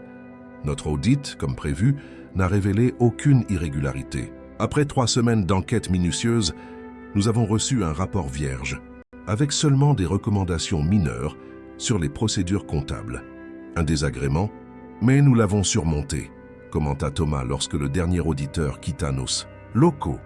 Nicolas devra être plus créatif la prochaine fois. Malheureusement, il le fut. Une semaine plus tard, nous avons été informés que le service municipal d'urbanisme avait reçu une dénonciation anonyme concernant de possibles irrégularités dans nos installations à Roissy. Une autre inspection, plus de temps perdu, plus de ressources détournées de notre croissance. Il joue salement, ai-je commenté à Louise ce soir-là, frustrée par ses tactiques. Il utilise le système pour nous harceler administrativement. Elle écouta patiemment, comme toujours, avant d'offrir sa perspective. Tu sais ce que cela signifie, n'est-ce pas? Il est désespéré. Vous gagnez sur le marché, alors il essaie de gagner en coulisses. Son analyse était correcte. Chaque semaine, nous recevions des nouvelles d'un autre client abandonnant Durand. Les remises agressives de Nicolas avaient érodé les marges de l'entreprise au point de compromettre la qualité. Ses promesses de livraison accélérée avaient entraîné des produits défectueux et des clients insatisfaits. L'inspection de l'urbanisme, comme l'audit fiscal, n'a trouvé aucun problème significatif dans nos opérations. Thomas avait été méticuleux lors de la création d'équipements TD, s'assurant que toutes les licences et autorisations étaient impeccables. Cependant, la guerre des coulisses ne faisait que commencer. Un vendredi matin, Rebecca de Corvis m'appela avec des nouvelles préoccupantes. « Laurent, nous venons de perdre un appel d'offres important face à Durand, un que nous étions pratiquement sûrs de remporter. » « Comment ça? Notre proposition était techniquement supérieure et financièrement plus compétitive, expliqua Rebecca clairement irritée. Mais d'une manière ou d'une autre, Durand a obtenu le contrat même avec des prix plus élevés et des spécifications inférieures. Ça n'a aucun sens. Si tu sais que le président de la commission d'appel d'offres a un fils qui vient d'être embauché chez Durand avec un salaire bien au-dessus du marché, révéla-t-elle. Une coïncidence intéressante, tu ne trouves pas? La nouvelle était alarmante, non seulement pour le contrat perdu, mais pour ce qu'elle signalait. Nicolas était prêt à franchir les lignes éthiques dans sa croisade contre nous. La question était de savoir jusqu'où il irait. La réponse vint 2 semaines plus tard. Lorsque je fus abordé sur le parking de TD par un homme qui se présenta comme journaliste du journal économique le plus influent du pays. Monsieur Garnier, nous enquêtons sur des allégations selon lesquelles Équipement TD aurait été créé avec des informations privilégiées des industries Durand, commença-t-il, enregistreur à la main. Des commentaires, des VAO? Je gardais mon calme, me contentant de l'informer que toutes nos opérations étaient éthiques et légales, et que toute suggestion contraire était infondée. Je lui suggérais de contacter notre service juridique pour des questions supplémentaires. Dès qu'il fut parti, j'appelai Thomas. « Nicolas parle à la presse maintenant », l'informai-je. « Il essaie de nous diffamer publiquement. »« Ce n'était qu'une question de temps », répondit Thomas, étonnamment calme. « Mais nous avons notre propre histoire à raconter. » Le lendemain, Thomas invita un journaliste respecté d'un média concurrent pour une visite guidée de nos installations. Il montra notre production, présenta notre équipe, expliqua notre vision commerciale centrée sur les relations et la qualité. Sans jamais mentionner directement Durand ou Nicolas, il raconta l'histoire de la naissance de TD, issue de la valorisation des personnes et des relations durables sur un marché qui ne privilégiait de plus en plus que les chiffres. Le reportage qui en résulta fut publié 3 jours plus tard. Un profil détaillé et élogieux d'Équipement TD, comme exemple d'entrepreneuriat français, d'innovation et de valorisation du capital humain. Le contraste implicite avec les tactiques de Durand était évident pour tout lecteur informé. L'article circula largement dans le secteur, renforçant notre réputation positive. La tentative de diffamation de Nicolas s'était transformée en publicité positive pour nous. Mais la vraie bombe explosa 1 semaine plus tard. Lorsque nous reçûmes un appel inattendu de Paul, le gendre de Thomas et PDG de Durand. « Il faut qu'on parle, dit-il sans préambule, en personne. Ni dans vos bureaux, ni chez Durand. Nous convînmes de nous rencontrer dans un restaurant discret du Marais. Thomas et moi sommes arrivés les premiers, inquiets de ce que Paul pouvait vouloir.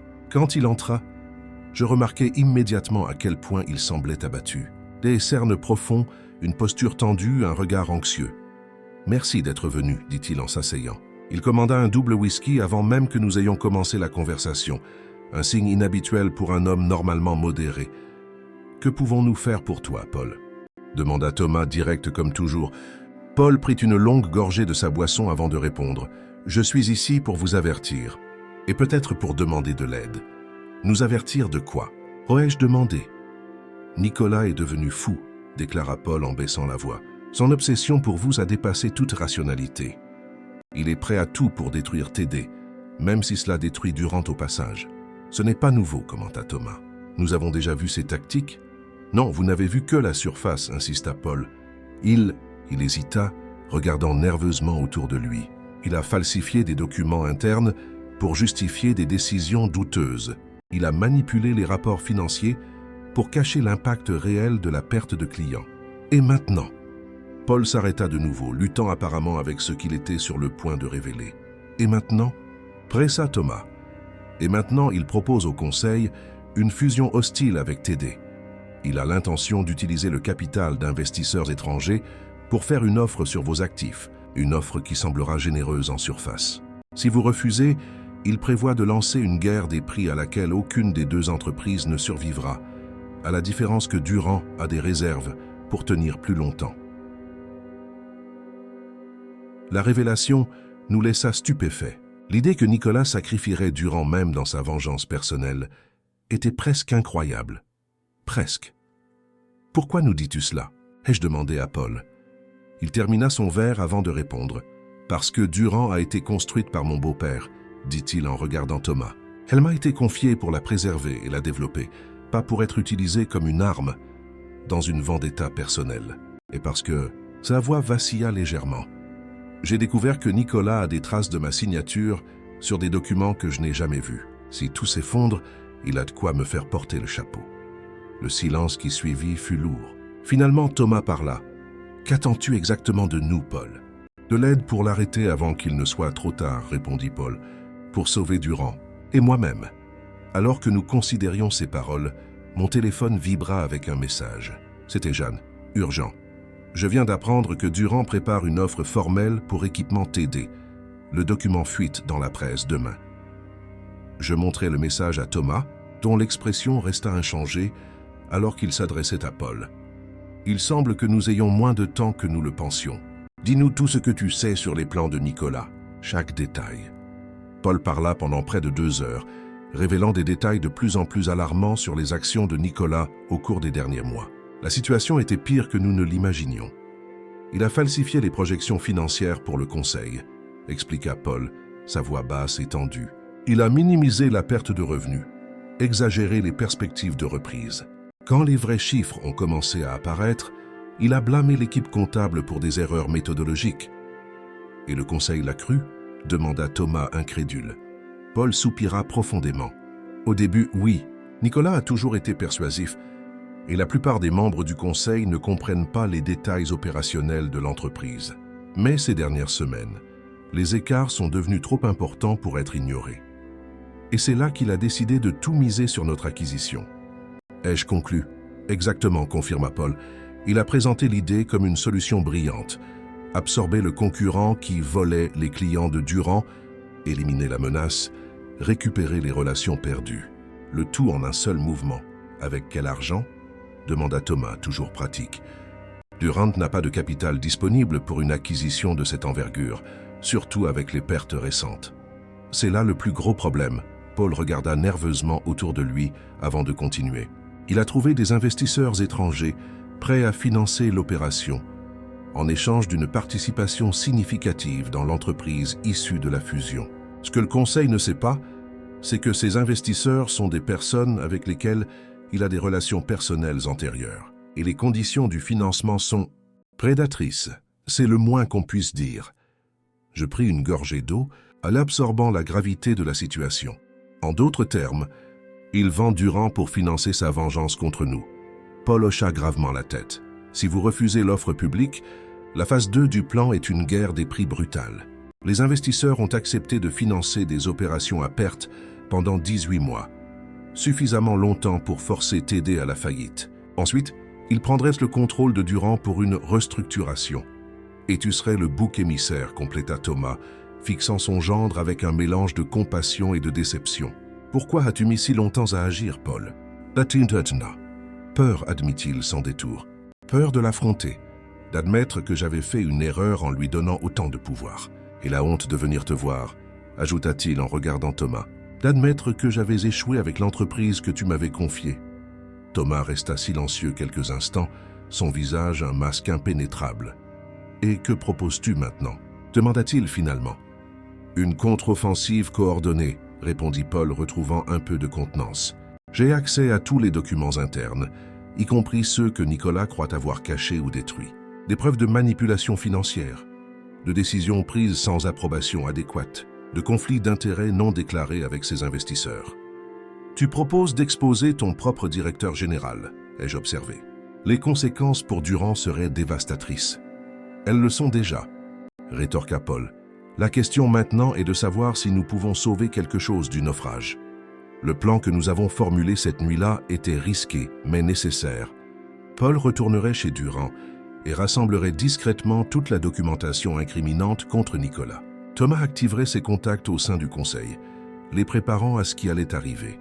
Pendant ce temps, je coordonnerai avec Rebecca de Corvis une stratégie pour protéger nos intérêts mutuels.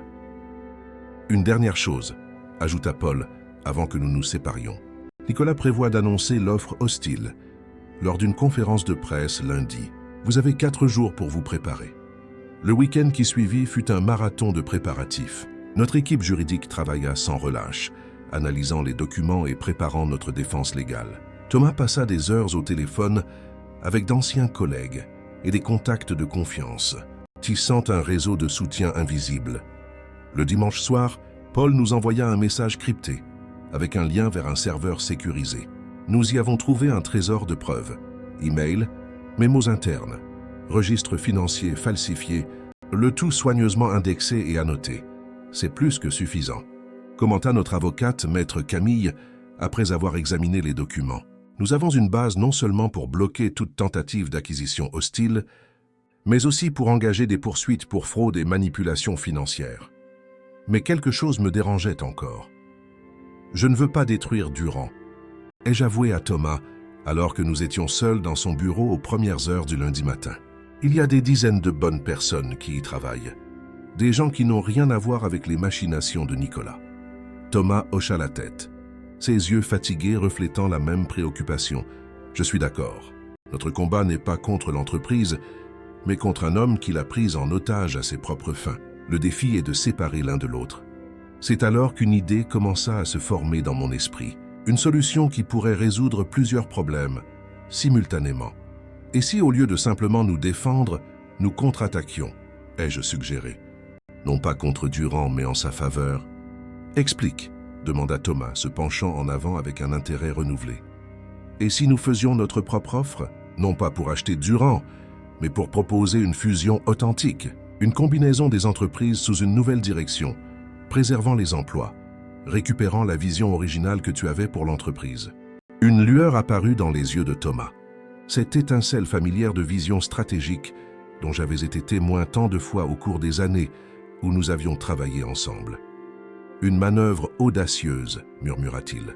Nous aurions besoin du soutien du Conseil, que tu es déjà en train de cultiver, ai-je complété. Et avec les preuves fournies par Paul, Nicolas serait neutralisé. Nous aurions aussi besoin de capitaux. Corvis, ai-je suggéré. Rebecca a mentionné qu'ils envisageaient une expansion. Ce serait une occasion parfaite pour eux d'acquérir une participation dans une entité combinée plus grande, sans les risques de construire à partir de zéro. Thomas se leva, arpentant lentement le bureau, tandis que l'idée prenait forme dans son esprit. Ce ne serait pas une fusion traditionnelle, pensa-t-il à voix haute, plutôt une restructuration. Durand absorberait TD, gardant le nom et la marque établis, mais avec une nouvelle gestion et une nouvelle philosophie. Les investisseurs actuels seraient dilués, mais pas éliminés, qu'ils recevraient une juste valeur. Et le plus important, ai-je ajouté, les clients verraient une continuité, pas une rupture. Les emplois seraient préservés. Nous avons travaillé le reste de la nuit, peaufinant le plan, faisant des calculs, préparant notre proposition. À 6 heures du matin, j'ai appelé Rebecca, la tirant du lit pour une vidéoconférence d'urgence. Après le choc initial, elle saisit rapidement la vision. Audacieux fut sa première réaction. Mais brillant. Je réveille notre conseil d'administration tout de suite. La conférence de presse convoquée par Nicolas était prévue pour 14 heures. Notre équipe travailla frénétiquement pour finaliser notre contre-proposition avant midi. Paul nous envoya un message confirmant qu'il était prêt pour sa partie. À 13h30, alors que les journalistes commençaient à se rassembler dans l'auditorium de Durand, Thomas, moi, Rebecca et notre équipe juridique sommes entrés par la porte de derrière, guidés discrètement par Paul jusqu'à la salle du conseil. Les membres du conseil étaient déjà réunis, se préparant pour la présentation de Nicolas. La surprise sur leur visage lorsque nous sommes entrés fut rapidement remplacée par de la curiosité lorsque Thomas prit la parole. « Messieurs, je vous prie de m'excuser pour l'intrusion. Mais ce que nous sommes sur le point de présenter ne peut pas attendre, » commença-t-il, sa voix portant cette autorité naturelle qui avait bâti Durand des décennies plus tôt. « Avant que vous ne preniez une quelconque décision basée sur ce que Nicolas présentera sous peu, il est impératif que vous connaissiez tous les faits. Au cours des 20 minutes suivantes, nous avons présenté les preuves rassemblées par Paul, les états financiers manipulés, les décisions non autorisées, le conflit d'intérêts avec les investisseurs étrangers. Les visages des membres du Conseil passèrent de l'incrédulité à la colère, à mesure que l'étendue de la trahison de Nicolas devenait claire. « C'est troublant, c'est le moins qu'on puisse dire », déclara finalement le président du Conseil, un banquier respecté qui avait soutenu Thomas pendant des décennies. « Mais pourquoi nous apportez-vous cela? Quel est votre intérêt au-delà d'empêcher l'offre hostile? » C'était mon signal. J'ai fait un pas en avant, présentant notre proposition alternative, une fusion véritable, respectueuse, qui préserverait l'héritage de Durand tout en incorporant l'innovation et l'agilité de TD. Un sauvetage, pas une prise de contrôle. Avec le soutien financier et stratégique de Corvus, ai-je ajouté en désignant Rebecca, nous pouvons stabiliser les opérations immédiatement et entamer la récupération des clients perdus. Nos projections indiquent un retour à la rentabilité en 6 mois et une croissance durable à partir de là. Le silence qui suivit fut assourdissant. Les membres du conseil échangèrent des regards, certains clairement tentés, d'autres sceptiques. Finalement, le président reprit la parole. C'est une proposition inattendue que nous devons examiner attentivement. En attendant, nous avons une conférence de presse dans, il consulta sa montre, 10 minutes. Que suggérez-vous que nous fassions? Paul fit un pas en avant. Messieurs du conseil, en tant que PDG actuel, je demande formellement la suspension de la conférence de presse jusqu'à ce que nous puissions évaluer pleinement ces nouvelles informations. Et je recommande fortement la mise à pied temporaire de Nicolas pendant qu'une enquête interne est menée. Nouveaux échanges de regards entre les membres du conseil. Quelques chuchotements. Puis un hochement de tête du président. Approuvé. Paul, veuillez annuler la conférence de presse et convoquer Nicolas pour une réunion immédiate ici.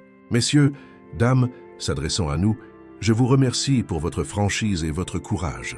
Nous aurons besoin de quelques heures pour délibérer sur votre proposition. Lorsque nous avons quitté la salle du conseil, Paul nous a accompagnés dans un bureau privé pour attendre le déroulement des événements. « Il va se battre », commenta Paul, visiblement nerveux. « Nicolas n'est pas homme à accepter la défaite facilement. »« Laisse-le se battre », répondit Thomas avec sérénité. « La vérité est de notre côté maintenant. » Ce qui suivit fut comme une scène d'un film dramatique. Du bureau où nous attendions, nous pouvions entendre la voix élevée de Nicolas résonner dans les couloirs lorsqu'il fut informé de l'annulation de la conférence de presse. Quelques minutes plus tard, il fut escorté jusqu'à la salle du conseil. D'autres voix altérées, suivies d'un silence tendu. Après ce qui sembla une éternité, la porte du bureau où nous étions s'ouvrit. C'était le président du conseil, accompagné de 2 autres membres. « La situation est plus grave que nous ne l'imaginions », informa-t-il sans préambule. Lorsqu'il a été confronté, Nicolas a tenté de tout nier puis de blâmer ses subordonnés. Lorsque nous avons présenté les preuves concrètes, il a perdu le contrôle. Il a menacé de poursuites, de représailles. Il a fallu appeler la sécurité pour le faire sortir. Je respirais profondément, assimilant l'information. Et concernant notre proposition, nous aurons besoin de plus de temps pour une analyse complète, naturellement, répondit le président. Mais personnellement, je crois qu'elle représente notre meilleure chance de sauver ce que Thomas a construit. Le conseil est enclin à poursuivre des négociations formelles. Les semaines suivantes furent intenses, avec des équipes des 2 côtés travaillant sans relâche pour structurer la fusion. Nicolas, comme prévu, engagea des poursuites contre toutes les personnes impliquées. Mais sa position s'affaiblit considérablement lorsque les autorités fiscales, alertées par les écarts que nous avions découverts, lancèrent leur propre enquête.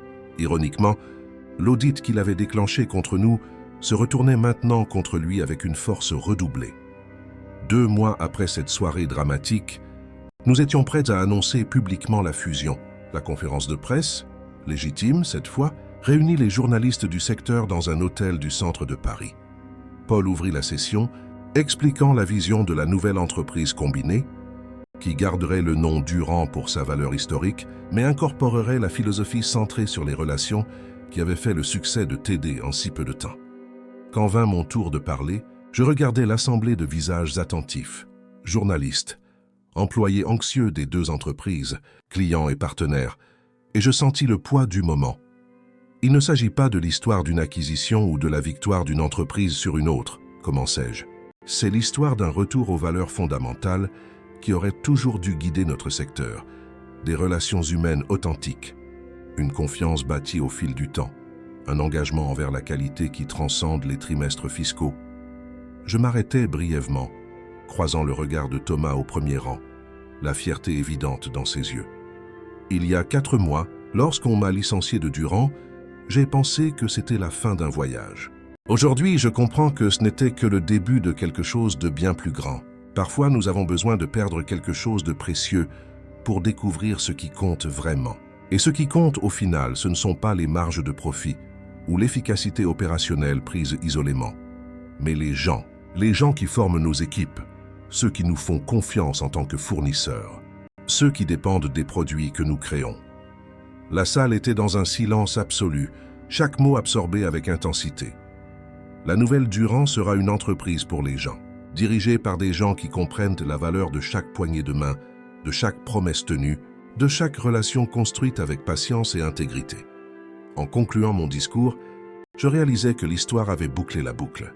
Ce qui avait commencé par des mots durs dans un bureau d'entreprise, vous êtes un fardeau coûteux pour cette entreprise, se terminait maintenant par une célébration de la vraie valeur des personnes. Nicolas avait tenté de me réduire à un numéro sur un tableur, mais avait involontairement libéré quelque chose de bien plus puissant. La détermination de construire une entreprise qui n'oublierait jamais que, derrière chaque transaction, il y a des êtres humains recherchant la confiance, le respect et un partenariat authentique. La fusion ne serait que le début d'un nouveau voyage, avec ses propres défis et apprentissages. Mais une chose était sûre, nous ne permettrions plus jamais que des tableurs et des métriques froides éclipsent ce qui construisait vraiment des entreprises durables, les connexions humaines, qu'aucun algorithme ou stratégie d'efficacité ne pourrait remplacer. Les 6 mois qui suivirent la fusion furent des montagnes russes de défis et de victoires. Intégrer 2 cultures d'entreprise, harmoniser les processus de production, réorganiser les équipes, chaque aspect exigeait une attention méticuleuse et de nombreuses heures de travail. En tant que nouveau directeur des opérations de la Durand renouvelée, je me retrouvais souvent dans les entrepôts de production jusque tard dans la nuit, travaillant aux côtés des ingénieurs et des techniciens pour assurer une transition en douceur.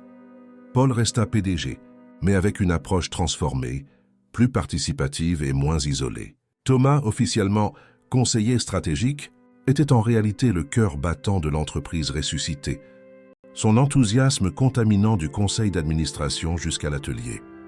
Un jeudi après-midi, alors que nous examinions les résultats du premier semestre post-fusion dans mon bureau, Thomas sourit avec satisfaction en analysant les chiffres.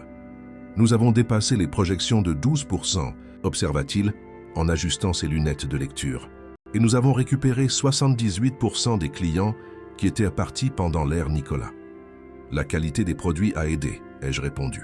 Mais ce sont les relations qui ont fait la différence. Lorsque nous avons repris contact personnellement, écouté leurs besoins réels, la plupart étaient prêts à revenir. Thomas hocha la tête, se calant dans son fauteuil. « Sais-tu ce qui me donne le plus de satisfaction, Laurent ? Voir comment sont les employés maintenant. Cette tension, cette peur qui planait dans les couloirs a disparu. Les gens ont recommencé à sourire, à collaborer sincèrement. C'était vrai. La transformation culturelle était peut-être le résultat le plus significatif de notre intervention. Là où il y avait autrefois des silos départementaux et des métriques oppressives, il y avait maintenant collaboration et objectifs partagés. Nous avions remplacé la surveillance constante par la confiance et la responsabilité. Nous avions éliminé les rapports redondants et les bureaucraties inutiles qui étouffaient l'innovation. En parlant de ça, ai-je continué en consultant ma montre. Il est l'heure de notre réunion mensuelle avec toute l'équipe. On y va ? L'auditorium de l'entreprise était plein lorsque nous sommes arrivés. Les anciens employés de Durand mélangés à ceux venus de TD. Les nouveaux embauchés attirés par la réputation croissante de notre culture organisationnelle. Paul était déjà sur scène préparant la présentation. Notre tradition de transparence totale partageait ouvertement les résultats, les défis et les plans futurs avec tous les employés était l'un des changements les plus appréciés. Sous la direction de Nicolas, l'information était compartimentée. Le savoir était un pouvoir à retenir. Maintenant, nous comprenions que le savoir partagé était un pouvoir multiplié. Avant de commencer avec les chiffres, commença Paul après les salutations, je veux partager une nouvelle importante. Officiellement, le procès intenté par Nicolas contre notre entreprise a été classé hier par le tribunal. Le juge a considéré les allégations comme infondées et lui a imposé de payer nos frais de justice. Une vague d'applaudissements spontanés parcourut l'auditorium. Le fantôme de Nicolas, qui avait plané sur nous pendant des mois avec des menaces légales et des tentatives de diffamation, se dissipait enfin. Ceci clôt le dernier chapitre de cette période turbulente, continua Paul. Nous pouvons maintenant nous concentrer pleinement sur l'avenir, sans distraction. La réunion s'est poursuivie avec des mises à jour de chaque département, des discussions ouvertes sur les défis en suspens, la célébration des réussites collectives. J'observais la participation active des employés de tous niveaux, offrant des idées, posant des questions difficiles, démontrant une véritable appropriation du destin partagé de l'entreprise. Après la réunion, Jeanne, qui était devenue notre responsable de l'expérience client, un tout nouveau département créé pour institutionnaliser l'accent mis sur les relations, m'aborda. « Laurent, nous venons de recevoir une demande intéressante d'Horizon Ingénierie, informa-t-elle, faisant référence à un grand client potentiel que nous courtisions depuis des mois. Ils veulent une visite complète de nos installations avant de conclure le contrat. Apparemment, ils ont tellement entendu parler de notre culture révolutionnaire qu'ils veulent voir par eux-mêmes. Organise ça pour la semaine prochaine, ai-je instruit. Réassure-toi qu'ils voient tout, pas seulement le showroom policé que nous montrons habituellement. Je veux qu'ils voient l'usine réelle, qu'ils parlent avec de vrais employés. Ce n'est pas risqué, demanda Jeanne hésitante. Et s'ils trouvent un problème, ou un processus pas encore optimisé? Je souris devant son inquiétude. C'est exactement là la question, Jeanne. Nous ne vendons pas la perfection, nous vendons l'authenticité. S'ils voient un problème, ils verront aussi comment nous le résolvons ouvertement, en équipe. Cela en dit plus sur qui nous sommes que n'importe quelle présentation rodée. Elle hocha la tête, comprenant la philosophie que nous avions construite. La visite d'Horizon Ingénierie la semaine suivante s'avéra être un tournant. Leur directeur des opérations, impressionné par ce dont il avait été témoin, non seulement signa le plus gros contrat de fourniture de l'histoire de notre entreprise, mais demanda des ateliers pour sa propre équipe sur notre méthodologie de gestion centrée sur les personnes. « Vous ne fabriquez pas seulement des équipements », commenta-t-il lors du déjeuner de clôture. « Vous redéfinissez comment une industrie traditionnelle peut fonctionner au XXIe siècle sans y perdre son âme. » Son observation capturait précisément notre ambition. Nous prouvions que l'efficacité et l'humanité n'étaient pas mutuellement exclusives.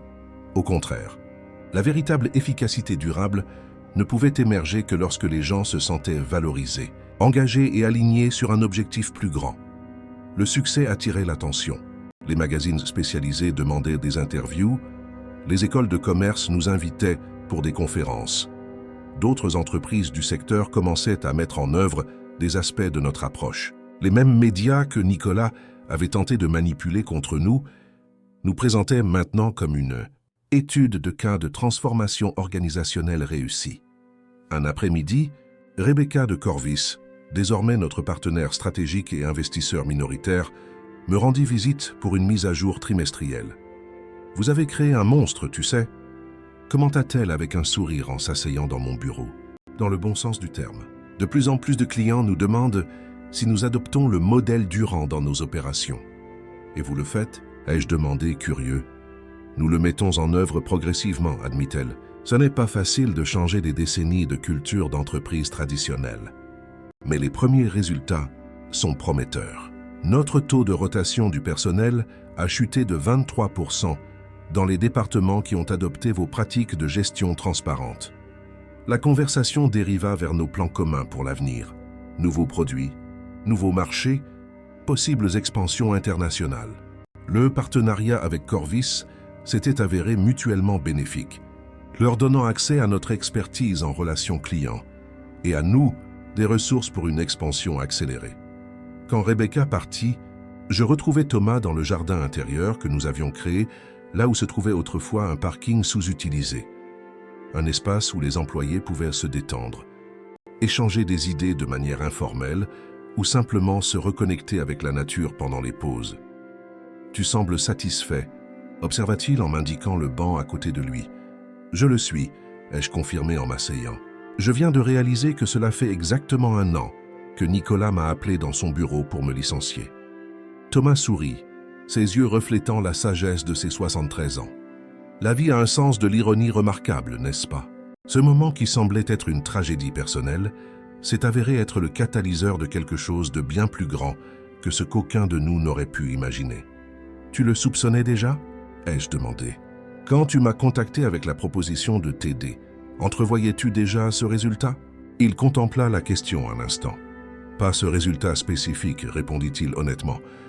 Mais j'ai toujours cru que les bonnes personnes, travaillant avec des principes solides, finiraient par triompher des approches calculatrices et froides. Ce que je n'avais pas prévu, c'était la vitesse et l'ampleur de la transformation. Un groupe d'ingénieurs traversait le jardin, plongés dans une discussion animée sur une innovation technique. Ils nous saluèrent respectueusement de la tête sans interrompre leur flux créatif. Sais-tu ce qui me rend le plus heureux? Ai-je continué après les avoir observés? Voir des gens comme Charles, Marie, Jeanne, tous ceux qui ont souffert sous la direction précédente, s'épanouir maintenant, prendre des risques créatifs, proposer des idées audacieuses, se sentir propriétaires de leur travail. C'est ça le vrai leadership, commenta Thomas. Non pas contrôler les gens, mais libérer leur potentiel. Nicolas n'a jamais compris cela. Mon téléphone vibra avec une notification. C'était Louise, m'avertissant qu'elle arriverait bientôt pour l'événement du soir, une célébration pour les familles et des employés, une autre tradition que nous avions ressuscitée de l'ancienne Durand avant les coupes de dépenses inutiles de Nicolas. « Il est temps de me préparer pour la fête », ai-je commenté en me levant. « Tu viens ?» Thomas hocha la tête, acceptant ma main pour l'aider à se lever. Je ne manquerai ça pour rien au monde. Ces moments où nous voyons les familles derrière nos collaborateurs sont ceux qui comptent vraiment. Ils nous rappellent pourquoi nous faisons ce que nous faisons. L'événement de ce soir-là fut une célébration non seulement des résultats commerciaux, mais aussi des connexions humaines renouvelées. Le grand entrepôt, transformé avec des décorations festives, était rempli d'employés et de leurs familles. Des enfants couraient entre les tables, des couples dansaient au son du groupe live, des groupes diversifiés discutaient joyeusement, partageant des histoires et des rires.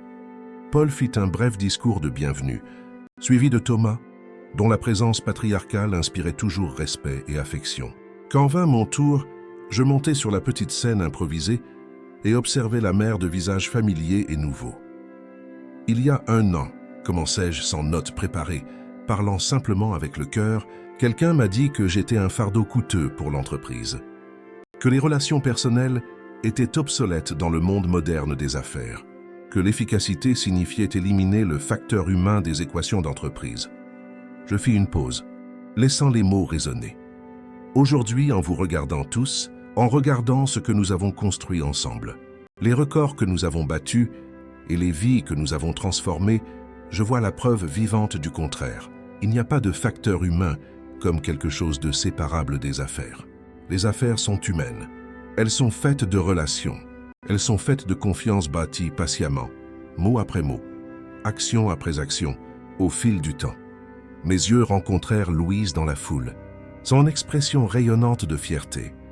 Lorsque nous valorisons les gens comme des individus complets, continuai-je, pas seulement comme des fonctions ou des coûts sur un tableur, nous découvrons une source inépuisable d'innovation, de loyauté et de buts partagés. C'est ce que nous célébrons aujourd'hui. Pas seulement les chiffres impressionnants de l'année écoulée, mais la communauté que nous reconstruisons. Une communauté où le succès de l'un est le succès de tous. L'ovation qui suivit fut chaleureuse et authentique. Parmi les applaudissements, je remarquai de nombreux yeux embués. Non seulement d'émotions momentanées, mais de reconnaissance profonde.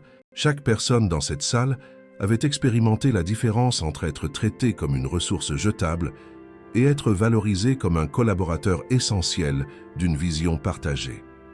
Plus tard, alors que la fête battait son plein, je trouvai un moment pour discuter avec Henri Jacques de Sommet Construction, l'un des premiers clients à soutenir notre entreprise lorsque tout a commencé. « Tu as créé quelque chose d'extraordinaire ici. » « Laurent, commenta-t-il, observant la célébration autour de nous, quelque chose qui va bien au-delà de la fabrication de bons équipements. Nous l'avons créé, ai-je corrigé gentiment. Sans des clients comme toi croyant en nous dès le début, rien de tout cela n'aurait été possible. Henri sourit, levant son verre pour un toast silencieux. « Tu sais ce qu'est devenu Nicolas ?» demanda-t-il après un moment. « J'ai entendu des rumeurs, mais rien de concret. Pour autant que je sache, il travaille comme consultant indépendant dans une autre ville, ai-je répondu.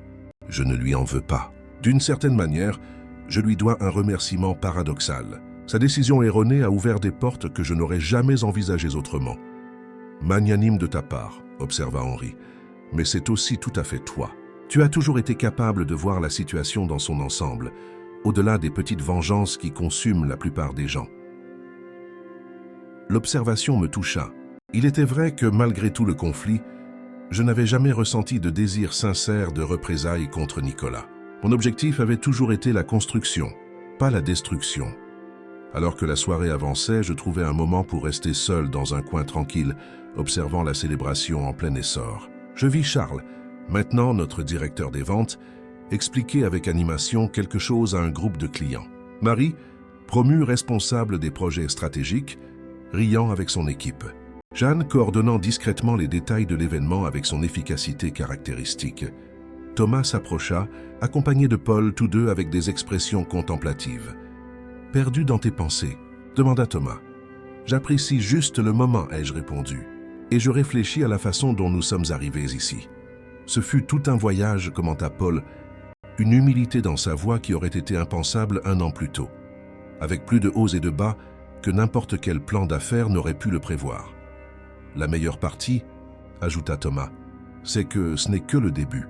Ce que nous avons construit ici a le potentiel d'influencer non seulement notre industrie, mais aussi la façon dont les entreprises en général voient l'équilibre entre les personnes et les résultats. » Il avait raison, bien sûr. Ce que nous avions créé transcendait les métriques financières ou les parts de marché. C'était un modèle vivant, en constante évolution, de la façon dont les organisations pouvaient prospérer économiquement tout en favorisant la dignité. Le but est la croissance personnelle. J'observais Louise discuter joyeusement avec les épouses d'autres cadres, construisant son propre réseau de relations. Nos enfants, Marcel et Jules, avaient amené des amis de l'université pour découvrir l'entreprise incroyable que leurs parents construisaient. Même les fournisseurs et les partenaires présents semblaient au plus que de simples contacts commerciaux. Ils participaient à une communauté plus large. C'est peut-être ce que les entreprises auraient toujours dû être, ai-je commenté presque pour moi-même. Pas des machines à générer du profit, mais des communautés avec un but partagé. Exactement, confirma Thomas, une lueur de satisfaction dans ses yeux expérimentés. Et maintenant que nous avons redécouvert cette vérité fondamentale, il nous appartient de veiller à ce qu'elle ne soit plus jamais oubliée. Alors que la musique jouait et que la célébration se poursuivait autour de nous, je ressentis une certitude profonde que, quels que soient les défis futurs, nous avions trouvé une boussole fiable pour y naviguer. Une boussole qui pointait toujours vers la valeur irremplaçable des connexions humaines authentiques, dans un monde de plus en plus obsédé par les algorithmes, l'automatisation et les métriques froides. Nicolas avait tenté de me réduire à un numéro sur un tableur. Par inadvertance, il m'avait libéré pour redécouvrir et amplifier la vérité que j'avais toujours su au fond de moi. Que les meilleures entreprises, comme les meilleures vies, se construisent relation après relation, confiance après confiance, moment après moment. 5 ans s'étaient écoulés depuis cette première réunion avec Thomas dans mon salon, lorsque Équipement TD n'était qu'une idée naissante, une réponse désespérée à une situation apparemment sans issue. Par un vendredi matin ensoleillé, j'ai garé ma voiture à la même place que d'habitude, sur le vaste parking de Durand. Désormais officiellement Durand, Solutions intégrées, après notre dernière mise à jour de marque. Le complexe industriel avait triplé de taille, avec 3 nouveaux entrepôts érigés pour accueillir des lignes de production étendues et notre innovant centre de recherche et développement. En marchant vers mon bureau, j'ai salué des dizaines d'employés par leur nom. Certains vétérans qui avaient survécu à l'ère Nicolas, d'autres qui étaient venus avec la fusion de TD, beaucoup de nouveaux embauchés attirés par la réputation de l'entreprise en tant que leader non seulement en technologie industrielle, mais aussi en culture organisationnelle humanisée. Jeanne, désormais directrice de l'expérience et des relations, m'intercepta dans le couloir avec sa tablette à la main. « Bonjour Laurent. Les derniers détails pour l'événement d'aujourd'hui sont confirmés. Le préfet de région a confirmé sa présence, ainsi que le maire et 3 conseillers régionaux. »« Excellent, ai-je répondu. »« Et l'invité d'honneur spécial ?» Un sourire complice illumina son visage. Il ne se doute de rien. Il croit dur comme fer qu'il vient seulement pour l'inauguration officielle du nouveau centre de formation. Parfait. Gardez le secret jusqu'au dernier moment. L'invité en question était Thomas Durand, qui fêterait ses 78 ans ce jour-là. L'inauguration du centre de formation Thomas Durand, un espace de 5000 mètres carrés dédié à la formation technique et au développement humain, était réelle. Mais nous avions prévu une surprise supplémentaire pour le fondateur, qui avait non seulement construit l'entreprise originale, mais avait été déterminant dans sa renaissance. Ma matinée fut remplie de réunions préparatoires pour le grand événement. À midi, Paul, toujours PDG et maintenant un leader transformé, respecté pour son intégrité et sa vision équilibrée, me rejoignit pour un déjeuner rapide. Je n'arrive toujours pas à croire que nous ayons réussi à garder le secret pour le prix, commenta-t-il en vérifiant ses messages sur son téléphone. Surtout quand on sait que l'Association nationale de l'industrie annonce normalement le prix de la trajectoire d'entreprise des semaines à l'avance. Les avantages d'avoir de bonnes relations, ai-je répondu avec un sourire. Le président de l'association est un vieil ami de Thomas. Quand je lui ai expliqué notre idée de surprise, il a immédiatement accepté de modifier le protocole. Paul hocha la tête, une expression contemplative sur le visage. Tu sais, il y a 6 ans, j'aurais considéré ce genre de relation comme quelque chose de désuet, presque hors de propos dans le monde moderne des affaires. Et maintenant, je comprends que c'est le tissu fondamental qui maintient tout ensemble, répondit-il sincèrement. Les métriques, les processus, la technologie, tout est important, mais secondaire aux connexions humaines authentiques. Sa transformation personnelle était peut-être l'exemple le plus éloquent du changement culturel que nous avions mis en œuvre. D'un dirigeant distant qui déléguait les décisions difficiles à des subordonnés comme Nicolas, Paul était devenu un leader présent, réfléchi, qui comprenait que les chiffres sur les tableurs représentaient des vies humaines réelles. À 15 heures, le vaste espace extérieur où se tiendrait la cérémonie était déjà prêt. Des chaises organisées pour 500 invités, une scène décorée aux couleurs de l'entreprise, des bannières soulignant l'histoire de Durand depuis sa fondation par Thomas jusqu'à sa position actuelle de leader du secteur. La presse commençait à arriver, ainsi que les autorités et les partenaires commerciaux. Rebecca de Corvis désormais, notre associé stratégique, après une fusion partielle qui avait renforcé les deux entreprises, s'approcha alors que je supervisais les derniers préparatifs. Nerveux, demanda-t-elle avec un sourire entendu. Un peu, ai-je admis. Pas pour la cérémonie elle-même, mais pour l'émotion du moment. Thomas mérite cette reconnaissance plus que quiconque. J'espère que nous serons à la hauteur de l'hommage. Vous l'êtes, assura-t-elle. Son héritage est vivant non seulement dans ce complexe industriel, mais dans la façon dont vous avez transformé la manière de faire des affaires. D'autres entreprises suivent votre exemple. Tu sais, l'approche Durand est devenue une étude de cas dans les écoles de commerce. C'était vrai. Notre parcours avait transcendé les limites de l'entreprise elle-même, inspirant une réévaluation plus large de la façon dont les organisations pouvaient fonctionner efficacement sans sacrifier l'humanité. Nous donnions régulièrement des conférences, recevions des visites techniques d'entrepreneurs de tout le pays. Nous avions même publié un livre documentant notre transformation. La foule commença à se former. J'aperçus Henri Jacques et Patricia Valois, nos premiers soutiens, arrivant ensemble.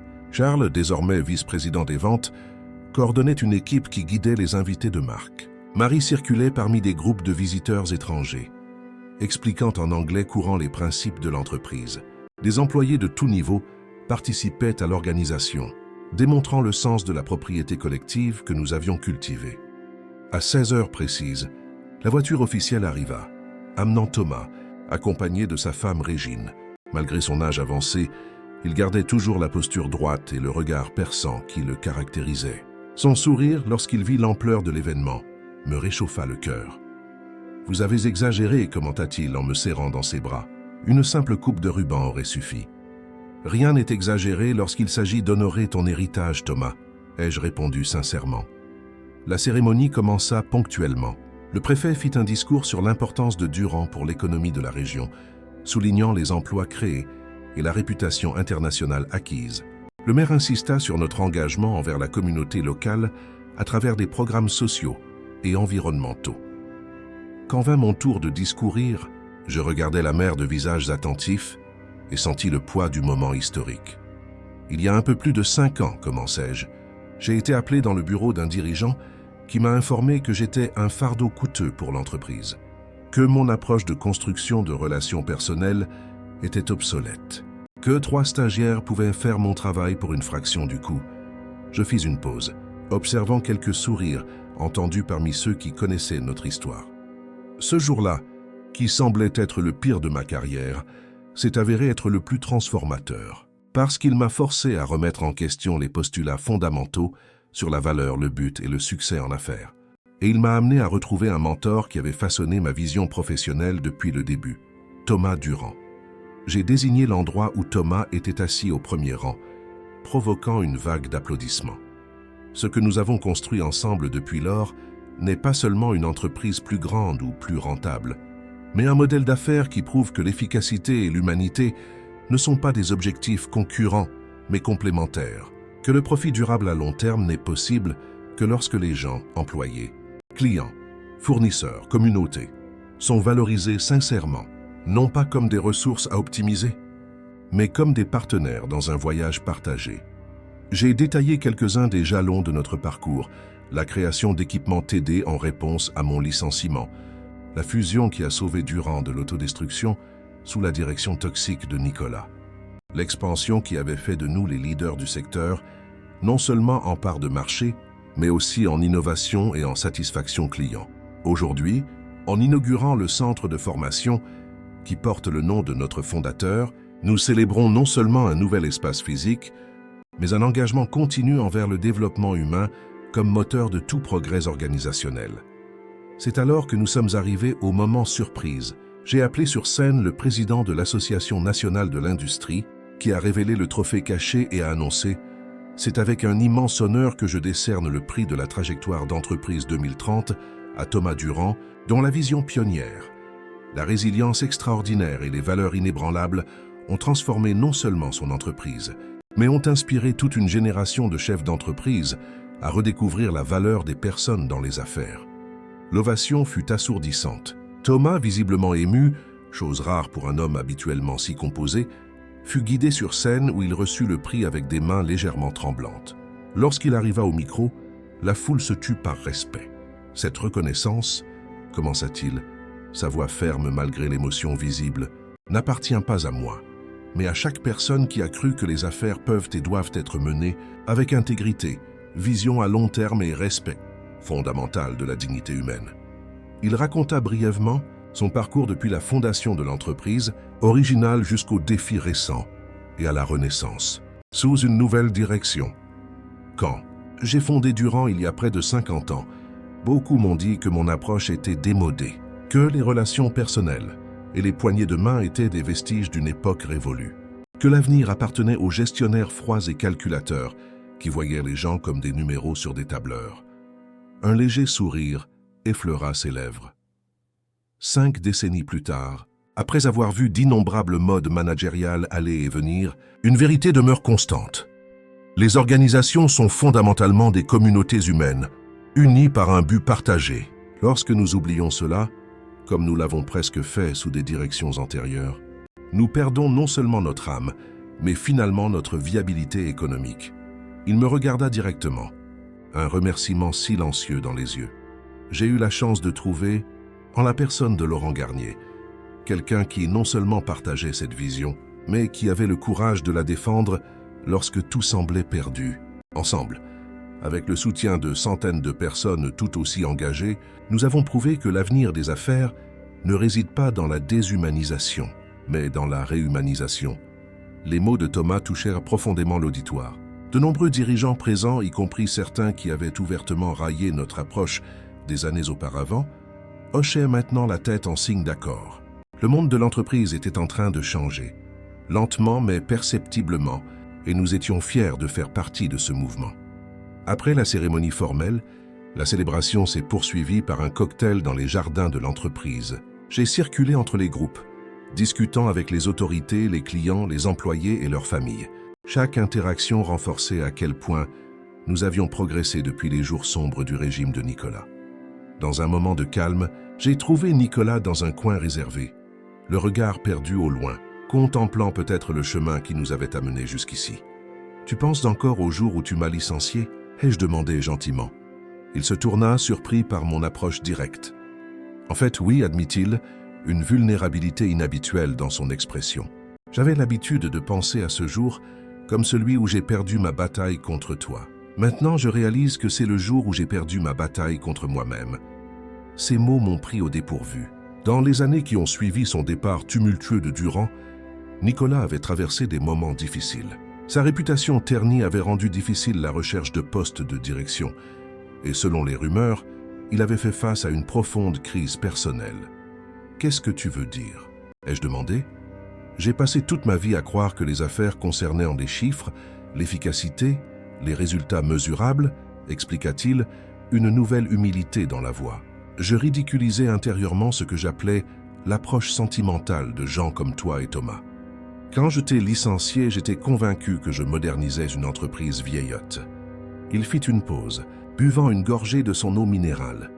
Maintenant, en voyant ce que vous avez construit, je comprends ce que je n'ai jamais pu voir, que l'efficacité sans but est vide, que les métriques sans signification humaine ne sont que des symboles arbitraires, que les relations authentiques ne sont pas un luxe démodé, mais le fondement de toute entreprise véritablement durable. Sa confession, si différente du Nicolas arrogant et calculateur que j'avais connu, me toucha. Il n'est jamais trop tard pour recommencer, Nicolas, ai-je offert sincèrement. Ce que tu as appris, aussi douloureux que cela ait été, est précieux.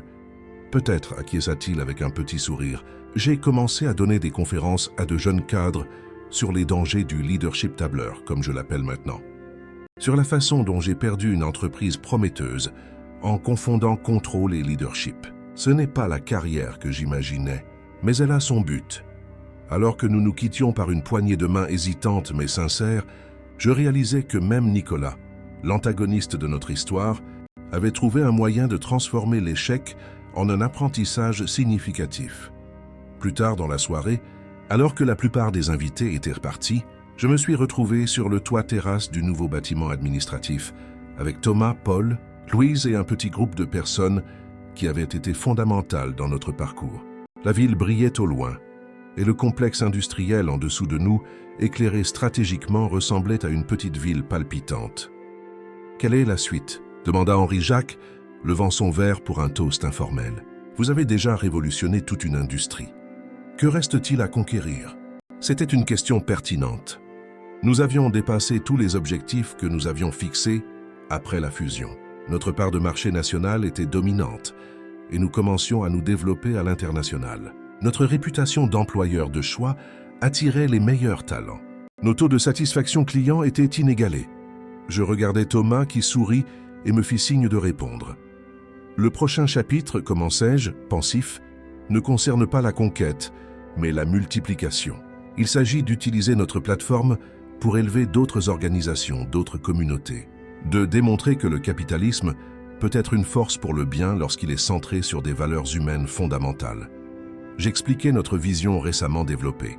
Transformer le centre de formation non seulement en un espace de développement technique, mais en un incubateur de nouvelles entreprises fondées sur des principes similaires. Créer une fondation pour soutenir les entrepreneurs sociaux. Établir des échanges éducatifs avec des communautés défavorisées.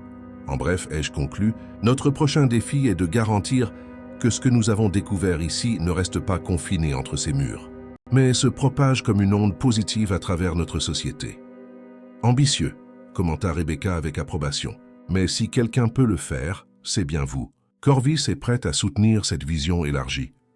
La conversation s'orienta naturellement vers les détails pratiques de la mise en œuvre, chaque personne ajoutant des idées et des perspectives précieuses. En observant ce groupe extraordinaire de personnes, anciens concurrents désormais partenaires, anciens subordonnés devenus leaders par leur propre mérite, mentors et apprentis interagissant d'égal à égal, je ressentis une profonde gratitude pour le chemin qui nous avait amenés là. Alors que la nuit avançait et que le groupe commençait à se disperser, je trouvais un moment pour rester seul avec Thomas sur la terrasse. Le vieil entrepreneur, malgré la fatigue évidente après une journée émotionnellement intense, irradiait une satisfaction sereine. « Sais-tu ce qui me rend le plus fier, Laurent ?» demanda-t-il en contemplant l'horizon illuminé. « Pas les bâtiments, ni les profits, ni même le prix. C'est de voir comment la graine que nous avons plantée continue de croître d'une manière que nous n'aurions jamais pu prévoir. » J'ai hoché la tête, comprenant exactement ce qu'il voulait dire. « Quand j'ai commencé chez Durand, tu m'as appris que nous vendions des solutions, pas des produits. » Me suis-je souvenu. Que notre véritable offre n'était pas des équipements industriels, mais la fiabilité, le partenariat, la tranquillité d'esprit. « Et tu as bien appris, sourit-il. Si bien que lorsque tu as été testé à l'extrême, non seulement tu as préservé cette philosophie, mais tu l'as étendue au-delà de ce que j'aurais pu imaginer. Un employé de l'entretien passa près de nous, nous saluant par notre nom avec une chaleur humaine authentique. Un autre petit exemple de la culture que nous avions cultivée, où chaque personne, indépendamment de sa fonction, était vue et valorisée. Si Nicolas pouvait remonter le temps, ai-je demandé, plus par curiosité philosophique que pratique, que penses-tu qu'il ferait différemment? Thomas considéra sérieusement la question. Peut-être rien, répondit-il finalement, parce que c'était qui il était à ce moment-là. Formé par un système éducatif et d'entreprise qui récompensait certains comportements et punissait d'autres comme des signes de faiblesse. Il a eu besoin de tout perdre pour commencer à remettre en question ce conditionnement. Comme nous tous, d'une certaine manière, ai-je réfléchi. Mon licenciement a été un réveil nécessaire. Il m'a montré que j'avais naturalisé des dynamiques toxiques pendant trop longtemps, essayant de préserver quelque chose qui était déjà fondamentalement compromis. Thomas posa une main sur mon épaule, un geste paternel qui était devenu courant entre nous. La différence, mon fils, c'est que tu as eu le courage de choisir un chemin différent lorsque l'opportunité s'est présentée, de construire au lieu de détruire, d'unir au lieu de diviser. Et ce choix, multiplié par des centaines de décisions similaires prises par des personnes tout aussi courageuses, est ce qui nous a amenés ici. Alors que le ciel nocturne enveloppait la ville et que notre complexe industriel brillait comme un phare de possibilités, je réfléchis à la façon dont une simple phrase « Vous êtes un fardeau coûteux pour cette entreprise » avait involontairement déclenché une transformation qui transcendait les affaires, touchant des vies de manière qui continuerait à se répercuter pendant des générations. La vraie valeur d'une personne, d'une idée, d'une entreprise ne pourrait jamais être capturée dans un tableur. Elle résidait dans les connexions invisibles, mais incassables entre des personnes unies par un but partagé, dans les relations patiemment bâties au fil du temps, dans le courage de défendre des principes lorsque tout semble perdu. C'était la leçon que Nicolas n'avait jamais réussi à apprendre à temps. La leçon que nous partagions maintenant, avec un monde de l'entreprise de plus en plus réceptif à une vision plus humaine et durable du succès. Une leçon qui, nous l'espérions, aiderait à façonner un avenir où les entreprises serviraient l'humanité et non l'inverse. Alors que Thomas et moi descendions ensemble pour rejoindre nos familles qui attendaient, j'emportais avec moi la certitude que notre histoire, avec tous ses rebondissements, ses défis et ses triomphes inattendus, n'était qu'un chapitre d'un récit bien plus vaste sur la redécouverte de ce qui compte vraiment, dans les affaires et dans la vie. Un récit qui continuerait bien au-delà de nous, inspirant d'autres à trouver le courage de construire des organisations qui honorent l'humanité dans son essence, même lorsque les pressions à court terme semblent pointer dans la direction opposée. Et cela, plus que toute mesure de succès traditionnelle, était un héritage dont nous pouvions vraiment être fiers. Fin de l'histoire, chers auditeurs. Nous espérons que l'histoire de Laurent et Thomas a touché vos cœurs. Pour continuer ce voyage émouvant, nous avons préparé une playlist spéciale avec des histoires tout aussi captivantes. Trouvez-la ici en cliquant à gauche. Si vous avez aimé ce récit, n'oubliez pas de vous abonner à notre chaîne et de laisser un j'aime sur la vidéo. Chaque jour, nous apportons des histoires uniques qui explorent la complexité de la vie et des relations humaines. Ne manquez pas nos prochains contenus. Nous vous attendons dans les commentaires,